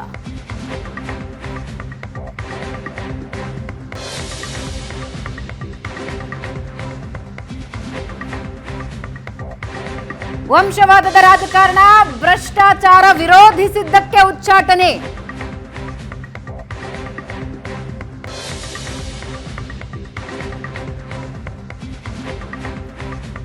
ಯತ್ನಾಳ್ ಉಚ್ಚಾಟನೆಯಾಗಿದೆ 6 ವರ್ಷದ ಕಾಲ ಬಿಜೆಪಿಯಿಂದ. ಇದಕ್ಕೂ ಮುನ್ನ ಅಮಿತ್ ಶಾರನ್ನ ಭೇಟಿಯಾಗಿದ್ರು ವಿಜೇಂದ್ರ. ಯತ್ನಾಳ್ ಉಚ್ಚಾಟನೆಗೆ ಮುನ್ನ ಅಮಿತ್ ಶಾರನ್ನ ಭೇಟಿಯಾಗಿದ್ರು ವಿಜೇಂದ್ರ. ದೆಹಲಿಯಲ್ಲಿ ಭೇಟಿಯಾಗಿದ್ರು. ರಾಘವೇಂದ್ರ ಮಗನ ಮದುವೆಯ ಆಮಂತ್ರಣ ನೀಡೋದಕ್ಕೆ ವಿಜೇಂದ್ರ ಹೋಗಿರ್ತಾರೆ. ದೆಹಲಿಯಲ್ಲಿ ಬಿವೈ ರಾಘವೇಂದ್ರ ಜೊತೆ ವಿಜೇಂದ್ರ ಕೂಡ ಅಮಿತ್ ಶಾರನ್ನ ಭೇಟಿಯಾಗಿದ್ದಾರೆ.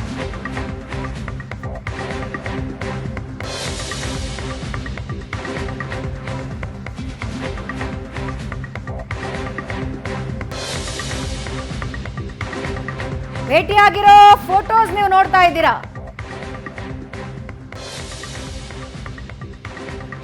ರಾಘವೇಂದ್ರ ಅವರ ಮಗನ ಮದುವೆ ಇದೆ, ಅದಕ್ಕೆ ಆಮಂತ್ರಣ ಕೊಡೋದಕ್ಕೆ ಅಂತ ಬಿವೈ ರಾಘವೇಂದ್ರ ಜೊತೆ ವಿಜೇಂದ್ರ ಅಮಿತ್ ಶಾರನ್ನ ನಿನ್ನೆ ಭೇಟಿಯಾಗಿದ್ದಾರೆ. ನಿನ್ನೆ ಸಂಜೆ ದೆಹಲಿಗೆ ಹೊರಟಿದ್ರು ವಿಜೇಂದ್ರ, ಇವತ್ತು ಭೇಟಿಯಾಗಿದ್ದಾರೆ. ಯತ್ನಾಳ್ ಉಚ್ಚಾಟನೆಗೂ ಮುನ್ನ ಅಮಿತ್ ಶಾ ವಿಜಯೇಂದ್ರ ಭೇಟಿಯಾಗಿದೆ.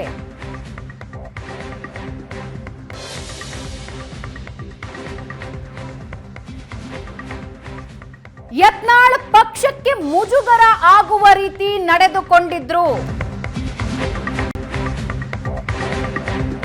ಅವರು ತಿದ್ದುಕೊಳ್ತಾರೆ ಅಂತ ಅಂದುಕೊಂಡಿದ್ದು ಆ ನಿರೀಕ್ಷೆ ಸುಳ್ಳಾಯಿತು.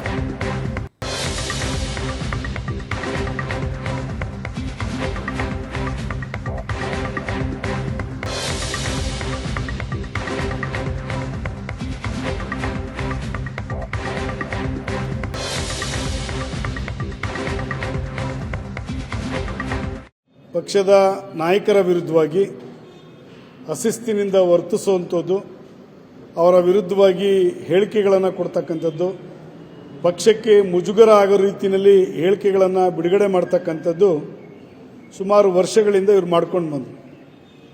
ಶ್ರೀಯುತ ಅಟಲ್ ಬಿಹಾರಿ ವಾಜಪೇಯಿಯವರ ವಿರುದ್ಧವಾಗಿ, ಅದ್ವಾನಿಯವರ ವಿರುದ್ಧವಾಗಿ, ಕರ್ನಾಟಕ ರಾಜ್ಯದಲ್ಲಿ ಮಾನ್ಯ ಯಡಿಯೂರಪ್ಪನವರ ವಿರುದ್ಧವಾಗಿ, ಪ್ರಹ್ಲಾದ್ ಜೋಶಿಯವರ ವಿರುದ್ಧವಾಗಿ, ಜಗದೀಶ್ ಶೆಟ್ಟರ್ ವಿರುದ್ಧವಾಗಿ ಪಕ್ಷಕ್ಕೆ ಮುಜುಗರ ಆಗೋ ರೀತಿಯಲ್ಲಿ ವರ್ತಿಸ್ಕೊಂಡ್ಬಂದರು. 3 ಬಾರಿ ಅವರಿಗೆ ಶಿಸ್ತು ಸಮಿತಿ, ಕೇಂದ್ರ ಶಿಸ್ತು ಸಮಿತಿ ನೋಟಿಸನ್ನು ಸಹ ಕೊಡ್ತು. ಎಲ್ಲ ಒಂದು ಕಡೆ ಅವರು ಸುಧಾರಣೆ ಬರ್ತಾರೆ, ತಮ್ಮ ತಪ್ಪನ್ನು ತಿದ್ಕೊಳ್ತಾರೆ ಅನ್ನತಕ್ಕಂಥದ್ದನ್ನು ನಾವು ಕಂಡ್ವಿ. ಆದರೆ ತಪ್ಪನ್ನು ತಿದ್ಕೊಳ್ಳಿಲ್ಲ.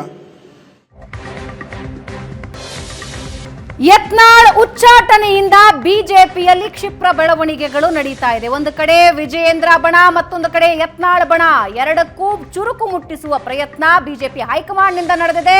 ಆದರೆ ಅದರ ಬಹುಮುಖ್ಯ ಭಾಗವಾಗಿ ಯತ್ನಾಳ್ರನ್ನ 6 ವರ್ಷ ಉಚ್ಚಾಟನೆ ಮಾಡಿದ್ದಾರೆ. ಇದಕ್ಕೆ ಯತ್ನಾಳ್ ಇವಾಗ ಟ್ವೀಟ್ ಮೂಲಕ ಉತ್ತರ ಕೊಟ್ಟಿದ್ದಾರೆ. ಸತ್ಯವಂತರಿಗೆದು ಕಾಲವಲ್ಲ, ದುಷ್ಟ ಜನರಿಗೆ ಸುಭಿಕ್ಷ ಕಾಲ. ಉಪಕಾರ ಮಾಡಿದರೆ ಅಪಕರಿಸುವ ಕಾಲ.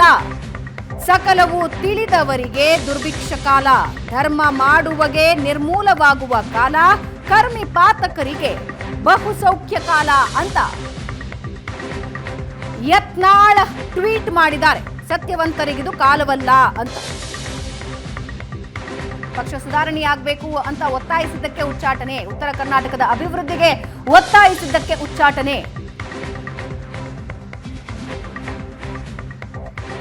ಪಕ್ಷದಲ್ಲಿ ನೇರವಾಗಿ ಮಾತಾಡಿದ್ದಕ್ಕೆ ನನ್ನ ಉಚ್ಚಾಟನೆ ಮಾಡಲಾಗಿದೆ. ಕೆಲವು ಪಟ್ಟಭದ್ರರು ತಮ್ಮ ಅಜೆಂಡಾ ಜಾರಿ ಮಾಡುವಲ್ಲಿ ಯಶಸ್ವಿಯಾಗಿದ್ದಾರೆ ಅಂತ ಟ್ವೀಟ್ ಮೂಲಕ ತಮ್ಮ ಆಕ್ರೋಶ ಹೊರಹಾಕಿದ್ದಾರೆ ಯತ್ನಾಳ್.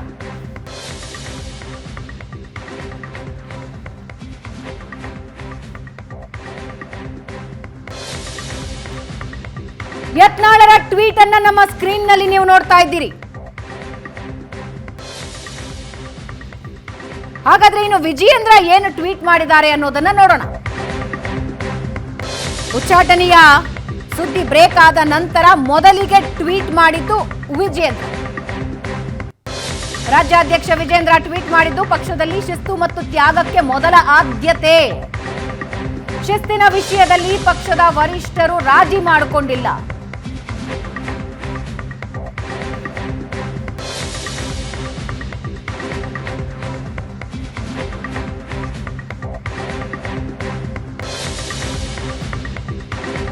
ಪಕ್ಷದ ಬೆಳವಣಿಗೆಗಳ ಬಗ್ಗೆ ನಾನು ಯಾವತ್ತೂ ದೂರು ಕೊಟ್ಟಿಲ್ಲ ಅಂದಿದ್ದಾರೆ.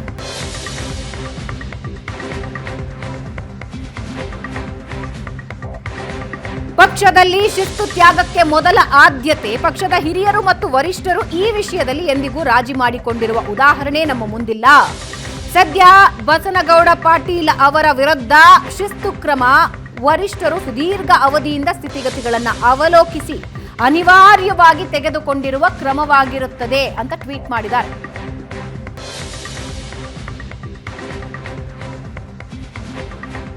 ಬಿಜೆಪಿಯ ನಾಯಕರಾದ ರೇಣುಕಾಚಾರ್ಯ ಅವರು ನಮ್ಮ ಜೊತೆ ಫೋನಿನಲ್ಲಿದ್ದಾರೆ. ರೇಣುಕಾಚಾರ್ಯ ಅವರೇ, ಯತ್ನಾಳ್ ಅವರನ್ನ ಉಚ್ಚಾಟನೆ ಮಾಡಬೇಕು ಅಂತ ನೀವು ಸೇರಿದಂತೆ ಇತರ ನಾಯಕರು ನಿರಂತರವಾಗಿ ಹೈಕಮಾಂಡ್ ಮುಂದೆ ಹೇಳ್ತಾ ಬರ್ತಾ ಇದ್ರೆ, ಅಂತಿಮವಾಗಿ ಹೈಕಮಾಂಡ್ ನಿರ್ಧಾರ ತಗೊಂಡಿದೆ.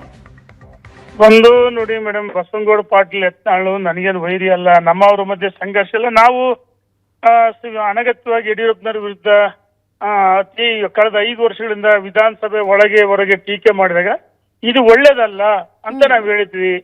ಇವತ್ತು ವಿಜೇಂದ್ರ ಅಧ್ಯಕ್ಷ ಮಾಡಿದ್ದು ರಾಷ್ಟ್ರೀಯ ಅಧ್ಯಕ್ಷ ಮಾಡಿದ್ರು ರಾಷ್ಟ್ರೀಯ ನಾಯಕರು. ವಿಜೇಂದ್ರ ಟೀಕೆ ಮಾಡಿದ್ರು ರಾಷ್ಟ್ರೀಯ ನಾಯಕರು ಟೀಕೆ ಮಾಡಿದಂಗೆ ನಾವು ಒಟ್ಟಾಗಿ ಹೋಗೋಣ ಬನ್ನಿ ಬೇಡ ಅಂತ ಅನೇಕ ಬಾರಿ ಹೇಳಿದ್ವಿ, ವಿನಂತಿ ಮಾಡಿದ್ವಿ. ಆದ್ರೆ ಪಕ್ಷ ನೋಡಿ, ಇಲ್ಲಿ ರಾಷ್ಟ್ರೀಯ ನಾಯಕರು ಎಲ್ಲರಿಗೂ ಸಮಯವನ್ನು ಕೊಡ್ತಾರೆ. ಕಾಲ ಬಂದಾಗ ಏನ್ ನಿರ್ಣಯ ತಗೋಬೇಕು ತೆಗೆದುಕೊಳ್ತಾರೆ. ಅಲ್ಲ, ಈಗ ಯತ್ನಾಳ್ ಬಣದವ್ರು ಮಾತಾಡಿದ್ರು, ನೀವು ಮತ್ತು ನಿಮ್ಮ ಬಣದವರು ಏನು ಸುಮ್ಮನೆ ಇರ್ಲಿಲ್ಲ. ಏನ್ ವ್ಯತ್ಯಾಸ ಆಯ್ತು ಇಬ್ಬರಿಗೆ? ನೋಡಿ ಮೇಡಮ್, ಮಾಧ್ಯಮದ ಸ್ನೇಹಿತರು ದಯಮಾಡಿ ವಿನಂತಿ ಮಾಡ್ತೀನಿ, ನಾನು ನಿಮ್ಮನ್ನ ಟೀಕೆ ಮಾಡಲ್ಲ. ನಾನು ಪಕ್ಷವನ್ನ ಟೀಕೆ ಮಾಡಿಲ್ಲ, ಟೀಕೆ ಮಾಡಿಲ್ಲ ಬಿಜೆಪಿನ. ರಾಷ್ಟ್ರೀಯ ನಾಯಕರ ತೀರ್ಮಾನ ನಾವೆಲ್ಲರೂ ಒಪ್ಕೊಳ್ಬೇಕು. ಅವ್ರನ್ನ ಅಧ್ಯಕ್ಷ ಮಾಡಿದ್ರು ರಾಷ್ಟ್ರೀಯ ನಾಯಕರು. ಅನಗತ್ಯವಾಗಿ ಟೀಕೆ ಮಾಡೋದ್ ಬೇಡ ಅಂತ ನಾವು ಹೇಳಿದ್ವಿ. ನಾನು ಅವ್ರು ಟೀಕೆ ಮಾಡಿದ ಮಾತ್ರ, ಯಾಕಂದ್ರೆ ಕಾರ್ಯಕರ್ತರು ಮುಖಂಡರು ಎಲ್ಲ ಒಂದ್ ಕಡೆ ಬೇರೆ ರೀತಿ ಸಂದೇಶ ಹೋಗ್ತಿತ್ತು. ಹಾಗಾಗಿ ನಾನು ಮಾತಾಡಿದೇನು, ನಾನು ಪಕ್ಷ ವಿರುದ್ಧ ಮಾತಾಡೇ ಇಲ್ಲ. ಅಲ್ಲ ಸರ್, ಈ ಗಲಾಟೆ ಜಾಸ್ತಿ ಆಗಿದ್ದು ಇದರಿಂದಾನೇ ಅಲ್ವಾ? ಒಂದ್ ಕಡೆ ಯತ್ನಾಳ್ ಮಾತಾಡ್ತಿದ್ದಾರೆ, ಅದಕ್ಕೆ ರೇಣುಕಾಚಾರ್ಯ ಅವರು ಅವ್ರ ವಿರುದ್ಧ ಏಕವಚನದಲ್ಲಿ ಮಾತಾಡಕ್ ಶುರು ಮಾಡಿದ್ರು, ಸಭೆಗಳನ್ನ ಮಾಡೋದಕ್ ಶುರು ಮಾಡಿದ್ರು. ನೋಡಿ ಮೇಡಮ್, ದಯಮಾಡಿ ಮಾಧ್ಯಮ ಸ್ನೇಹಿತರು, ನಾನು ಅದನ್ನ ತಪ್ಪಾಗಿ ಅರ್ಥೈಸೋದ್ ಬೇಡ, ಬಿಂಬಿಸೋದ್ ಬೇಡ. ಅನಿವಾರ್ಯವಾಗಿ ಪಕ್ಷ ನಾಯಕರ ವಿರುದ್ಧ ತೀರ್ಮಾನವನ್ನ ಟೀಕೆ ಮಾಡಿದಾಗ ನಾನು ಮಾತಾಡಿದ್ದೇನೆ. ನಾನಾಗಿ ಯಾವತ್ತೂ ಮಾತಾಡಿಲ್ಲ ಮಾಧ್ಯಮದ ಮುಂದೆ. ನೋಟಿಸ್ ಕೊಟ್ಟಿದೆ, ನೋಟಿಸ್ಗೆ ಉತ್ತರ ಕೊಡ್ತೀನಿ ಮೇಡಮ್. ರಾಷ್ಟ್ರೀಯ ನಾಯಕರು ಏನು ಕೇಳಿದ್ದಾರೆ ಅದಕ್ಕೆ ಉತ್ತರ ಕೊಡ್ತೀನಿ ನಾನು ನಾಳೆ. ನಾನು ಈಗಾಗಲೇ ಮಧ್ಯಾಹ್ನ ಮಾಧ್ಯಮ ಸ್ನೇಹಿತರ ಜೊತೆ ಮಾತಾಡಿದ್ದೀನಿ. ನಾಳೆ ನಾನು ನಮ್ಮ ಏನು ರಾಷ್ಟ್ರೀಯ ಶಿಸ್ತು ಸಮಿತಿ ಅಧ್ಯಕ್ಷ ಆದ ಓಂ ಪಾಠಕ್ ನನಗೆ ನೋಟಿಸ್ ಕೊಡ್ತಾರೆ. ನಾವು ನಾಳೆ ಉತ್ತರ ಕೊಡ್ತಾ ಇದೀವಿ ಅದಕ್ಕೆ. ಯಾವಾಗ ಹೋಗೋರಿದ್ದೀರಿ ರೇಣುಕಾಚಾರ್ಯ ಅವರೇ? ಯಾಕಂದ್ರೆ ಯತ್ನಾಳ್ ಅವ್ರಿಗೆ 2 ಸಲ ನೋಟಿಸ್ ಕೊಟ್ರು, ಡಿಲೇ ಮಾಡಿದ್ರು ಅವರು. ನೀವ್ ಯಾವಾಗ ಹೋಗೋರಿದ್ದೀರಿ? ನಾನು ಈಗಾಗಲೇ ಮಧ್ಯಾಹ್ನ ಹೇಳಿದೀನಿ ಮಾಧ್ಯಮ ಸ್ನೇಹಿತರಿಗೆ, ನಾಳೆ ಉತ್ತರ ಕೊಡ್ತೀನಿ ಅಂತ ಹೇಳಿ. ನಾಳೆ ಉತ್ತರ ಕೊಡ್ತೀನಿ. ಗೌರವದಿಂದಲೇ ಏನು ನಾನು ಕೇಳಿರ್ತಕ್ಕಂಥ ಪ್ರಶ್ನೆಗಳಿಗೆ ನಾನು ಉತ್ತರ ಕೊಡ್ತೀನಿ. ನಾನು ಬಿಜೆಪಿ ವಿರುದ್ಧ ಮಾತಾಡಿಲ್ಲ, ನಾಯಕರ ವಿರುದ್ಧ ಮಾತಾಡಿಲ್ಲ, ಖಂಡಿತ ಉತ್ತರ ಕೊಡ್ತೀನಿ ನಾನು. ಅಲ್ಲ, ಈಗ ಒಂದು ವರ್ಗ ಹೇಳ್ತಾ ಇದೆ ನಿಮ್ಮ ಮೇಲೂ ಕ್ರಮ ಆಗೋ ಚಾನ್ಸಸ್ ಇದೆ ಅಂತ. ನೋಡಿ ಮೇಡಮ್, ಯಾರು ಏನ್ ಬೇಕಂತ ಹೇಳ್ಕೊಳ್ಳಿ, ನಾನು ಪಕ್ಷದ ವಿರುದ್ಧ ನಾಯಕರ ವಿರುದ್ಧ ಮಾತಾಡಿಲ್ಲ. ಅವರು ಅನಗತ್ಯವಾಗಿ ಟೀಕೆ ಮಾಡಿದ್ರೆ ಮಾತಾಡಿದೀವಿ. ನಾನು ಇದ್ರ ಬಗ್ಗೆ ಹೆಚ್ಚು ಚರ್ಚೆ ಮಾಡಕ್ಕೆ ಇಚ್ಛೆನೂ ಪಡಲ್ಲ. ಧನ್ಯವಾದಗಳು. ಎಸ್, ಧನ್ಯವಾದ ರೇಣುಕಾಚಾರ್ಯ ಅವರೇ. ರೇಣುಕಾಚಾರ್ಯ ಮಾಜಿ ಸಚಿವರು, ಈಗ ಶಿಸ್ತು ಸಮಿತಿಯಿಂದ ಇವರಿಗೂ ಕೂಡ ನೋಟಿಸ್ ಬಂದಿದೆ. ಇವರ ಜೊತೆ ಕಟ್ಟಾ ಸುಬ್ರಹ್ಮಣ್ಯ ನಾಯ್ಡು ಅವರಿಗೂ ನೋಟಿಸ್ ಬಂದಿದೆ. ಯತ್ನಾಳ್ ಬಣದಲ್ಲಿದ್ದ ಹರೀಶ್ ಅವರಿಗೂ ನೋಟಿಸ್ ಬಂದಿದೆ. 72 ಗಂಟೆಗಳಲ್ಲಿ ಉತ್ತರಿಸಿ ಅಂತ ನೋಟಿಸ್ ನೀಡಲಾಗಿದೆ.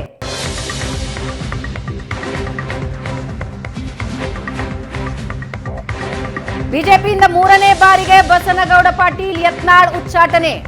ನಿಮಗೆ ನೆನಪಿದ್ರೆ 2009ರಲ್ಲಿ 2016ರಲ್ಲಿ ಬಿಜೆಪಿಯಿಂದ ಉಚ್ಚಾಟನೆಯಾಗಿದ್ರು ಯತ್ನಾಳ್. 2009ರಲ್ಲಿ ಸದಾನಂದಗೌಡ ರಾಜ್ಯಾಧ್ಯಕ್ಷ ಆಗಿದ್ದಾಗ ಯತ್ನಾಳ್ ಉಚ್ಚಾಟನೆಯಾಗಿದ್ದಾರೆ. ಪಕ್ಷ ವಿರೋಧಿ ಹೇಳಿಕೆಗಳ ಕಾರಣಕ್ಕೇನೆ 2009ರಲ್ಲಿ ಉಚ್ಚಾಟನೆಯಾಗ್ತಾರೆ. 2016ರಲ್ಲಿ ಪರಿಷತ್ ಟಿಕೆಟ್ ಸಿಗದೆ ಇದ್ದಿದ್ದಕ್ಕೆ ಯತ್ನಾಳ್ ಬಂಡೇಳ್ತಾರೆ. ಆಗ ಕೂಡ 2ನೇ ಬಾರಿ ಯತ್ನಾಳ್ ಉಚ್ಚಾಟನೆಯಾಗುತ್ತೆ. ಇದು 3ನೇ ಬಾರಿ.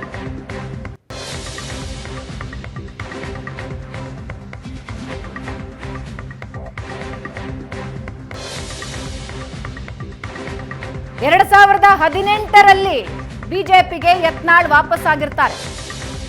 2016ರಲ್ಲಿ ಅವರನ್ನ ಉಚ್ಚಾಟನೆ ಮಾಡಲಾಗಿರುತ್ತೆ. 2018ರ ಎಲೆಕ್ಷನ್ ಟೈಮಲ್ಲಿ ಬಿಜೆಪಿಗೆ ವಾಪಸ್ ಬರ್ತಾರೆ. ಈಗ ಮತ್ತೊಂದು ಬಾರಿ ಬಿಜೆಪಿಯಿಂದ ಉಚ್ಚಾಟನೆಗೆ ಒಳಗಾಗಿದ್ದಾರೆ 6 ವರ್ಷಗಳ ಕಾಲ.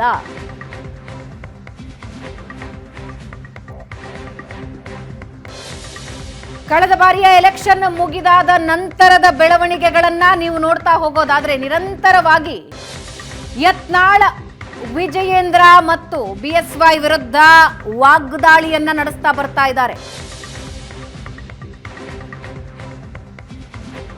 2 ಬಾರಿ ನೋಟಿಸ್ ನೀಡಲಾಯಿತು. ಯತ್ನಾಳ್ 6 ಪುಟಗಳ ಉತ್ತರ ಕೂಡ ಕೊಟ್ಟಿದ್ರು. ಯತ್ನಾಳ್ ಬಣದ ನಂಬಿಕೆ ಏನಾಗಿತ್ತಂದ್ರೆ ಉಚ್ಚಾಟನೆ ಮಾಡೋದಿಲ್ಲ ಅಂತ.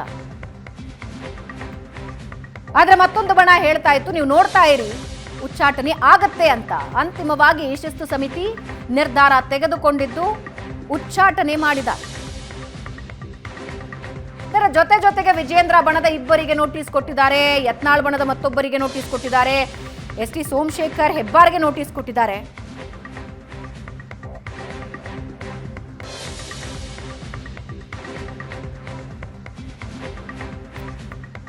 ಎಸ್ ಪ್ರಶಾಂತ್ ನಾಥ್ ನಮ್ಮ ಜೊತೆ ಮತ್ತೊಂದ್ಸಲ ಸಂಪರ್ಕದಲ್ಲಿದ್ದಾರೆ. ಪ್ರಶಾಂತ್, 3ನೇ ಬಾರಿ ಬಿಜೆಪಿಯಿಂದ ಉಚ್ಚಾಟನೆಗೆ ಒಳಗಾಗಿದ್ದಾರೆ ವಿಜಯೇಂದ್ರ ಅವರ ಒತ್ತಾಯದ ಮೇರೆಗೆ.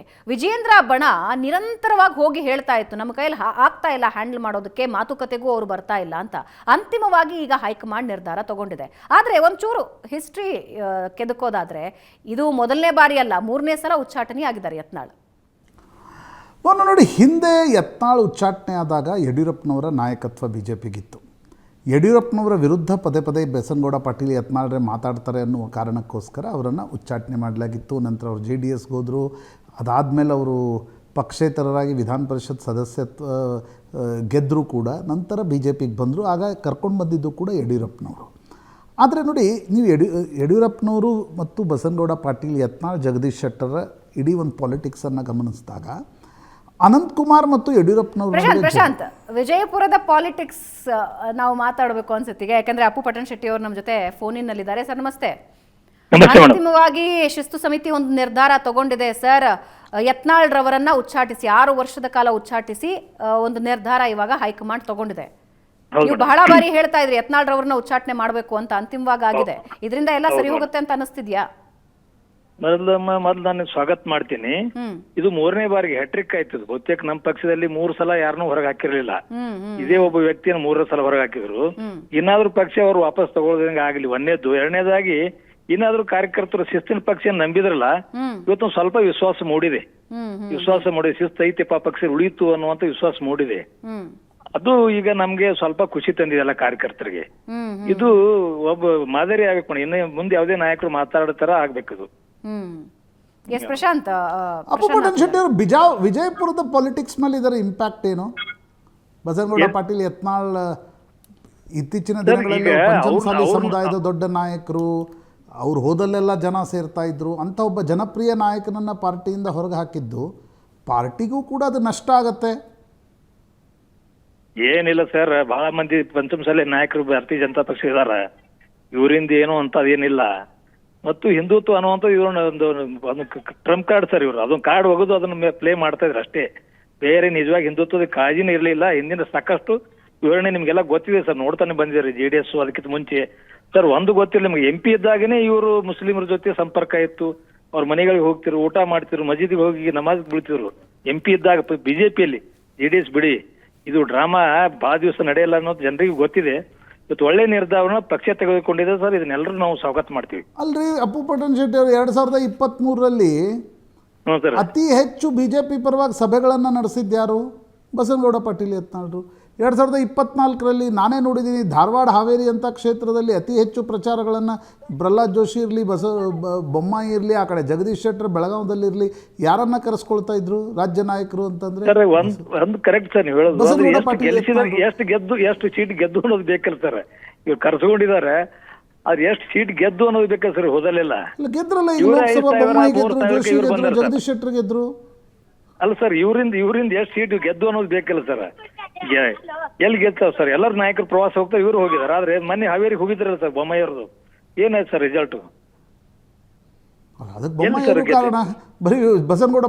ನರಸಿಂಹ ನಾಯಕ ಬೈ ಎಲೆಕ್ಷನ್ ಹೋಗಿದ್ರು, ಅಲ್ಲಿಗೆ ಆಗ್ಲಿಲ್ಲ.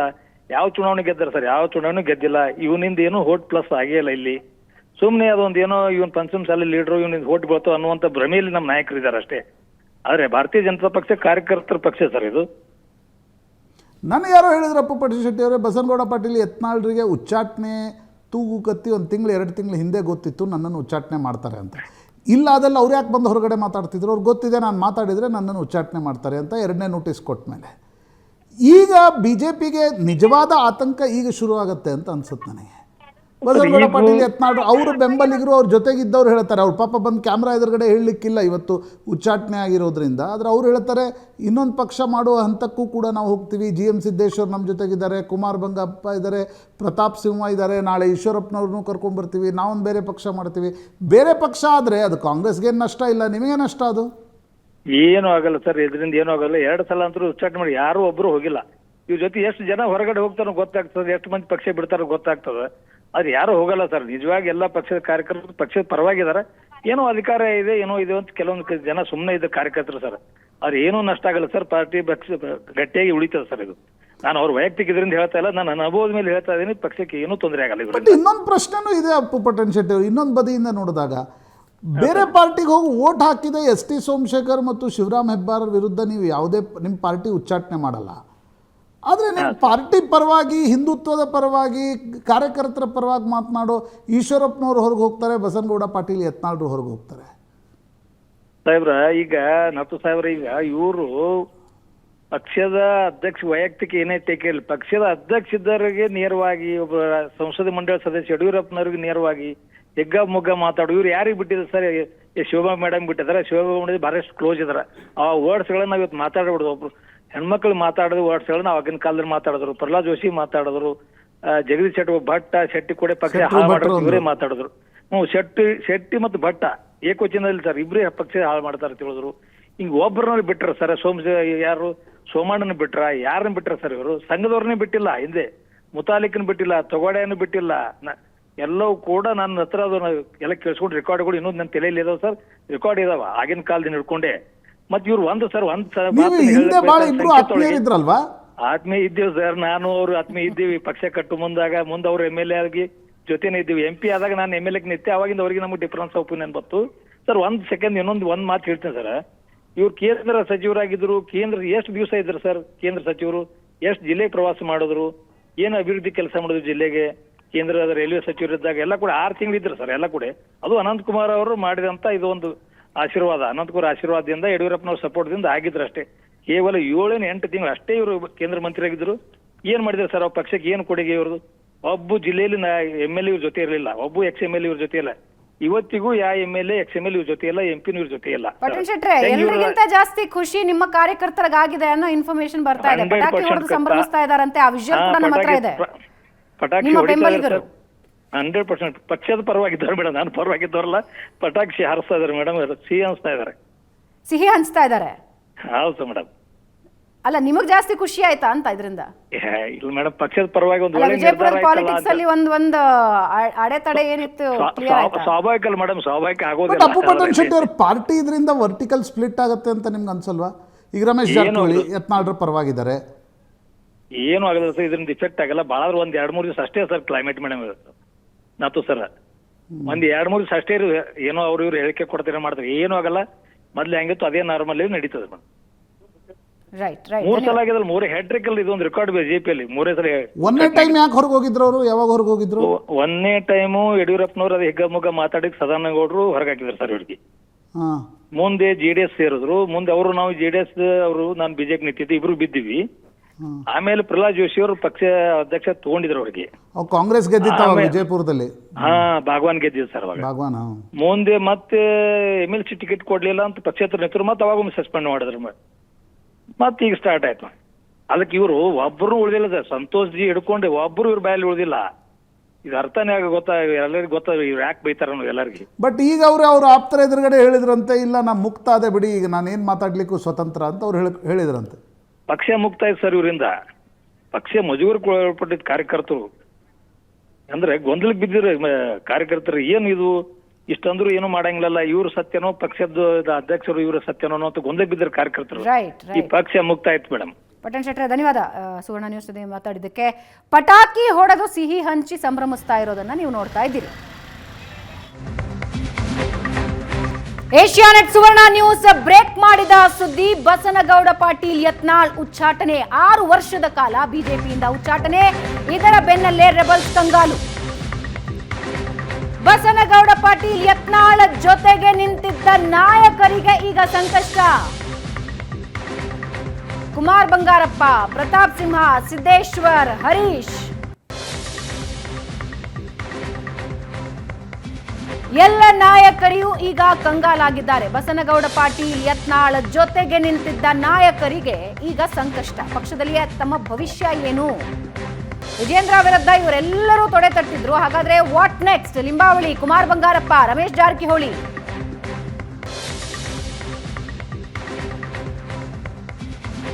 ಇದೇ ಯತ್ನಾಳ್ ಬಣದ ಹರೀಶ್ಗೆ ಈಗಾಗಲೇ ನೋಟಿಸ್ ಕೊಟ್ಟಿದ್ದಾರೆ. 72 ಗಂಟೆಗಳಲ್ಲಿ ನೀವು ಉತ್ತರ ಕೊಡಿ ಅಂತ. ಹೋರಾಟ ಮುಂದುವರಿಸ್ತಾರಾ, ಸುಮ್ಮನಾಗ್ತಾರಾ? ಸುಮ್ಮನಾದ್ರೂ ಕೂಡ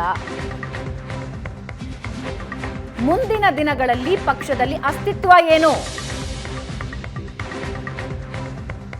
ರೆಬಲ್ಸ್ ಬಣ ಈಗ ಚಿಂತಾಕ್ರಾಂತ. ಯಾರ ಜೊತೆಗೆ ನಿಂತಿದ್ರೋ ಅವರ ಮುಂದಿನ ನಿಲುವೇನಾಗಿರುತ್ತೆ? ರಮೇಶ್ ಜಾರಕಿಹೊಳಿ ಏನ್ ಮಾಡ್ತಾರೆ? ಲಿಂಬಾವಳಿ ಏನ್ ಮಾಡ್ತಾರೆ? ಕುಮಾರ್ ಬಂಗಾರಪ್ಪ, ಪ್ರತಾಪ್ ಸಿಂಹ, ಸಿದ್ದೇಶ್ವರ್, ಬಿಪಿ ಹರೀಶ್ಗೆ ಈಗಾಗಲೇ ನೋಟಿಸ್ ಕೊಟ್ಟಿದ್ದಾರೆ.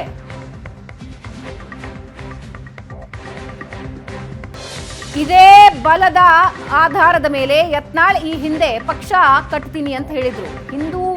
ಹಿಂದುತ್ವದ ಪಕ್ಷ ಕಟ್ತೀನಿ ಅಂತ. ಯತ್ನಾಳ್ ಈಗ ಬಿಜೆಪಿಯಿಂದ ಹೊರಗೆ. ಉಳಿದ ನಾಯಕರೇನ್ ಮಾಡ್ತಾರೆ? ಪಕ್ಷದಲ್ಲಿ ಮುಂದುವರಿತಾರಾ? ಸೈಲೆಂಟ್ ಆಗ್ತಾರಾ? ಪಕ್ಷದಲ್ಲೇ ಉಳಿದ್ರೆ ಅವರ ಮುಂದಿನ ನಡೆ ಏನಾಗಿರುತ್ತೆ? ಅಸ್ತಿತ್ವ ಏನಾಗಿರುತ್ತೆ?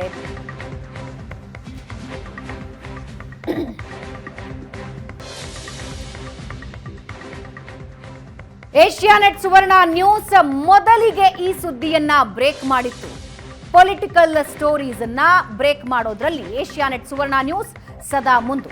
ಹಾಗಾದ್ರೆ ಮುಂದಿನ ರಾಜಕೀಯ ಬೆಳವಣಿಗೆಗಳು ಬಿಜೆಪಿಯಲ್ಲಿ ಏನಾಗುತ್ತೆ ಅನ್ನೋದರ ಪ್ರತಿ ಕ್ಷಣದ ಅಪ್ಡೇಟ್ಸ್ ಅನ್ನ ನೀವು ಏಷ್ಯಾನೆಟ್ ಸುವರ್ಣ ನ್ಯೂಸ್ ನಲ್ಲಿ ನೋಡಬಹುದು. ಇದಿಷ್ಟು ಈ ಹೊತ್ತಿನ ಸುದ್ದಿ. ನೇರ, ದಿಟ್ಟ, ನಿರಂತರ ಸುದ್ದಿಗಾಗಿ ನೋಡ್ತಾ ಇರಿ ಏಷ್ಯಾನೆಟ್ ಸುವರ್ಣ ನ್ಯೂಸ್.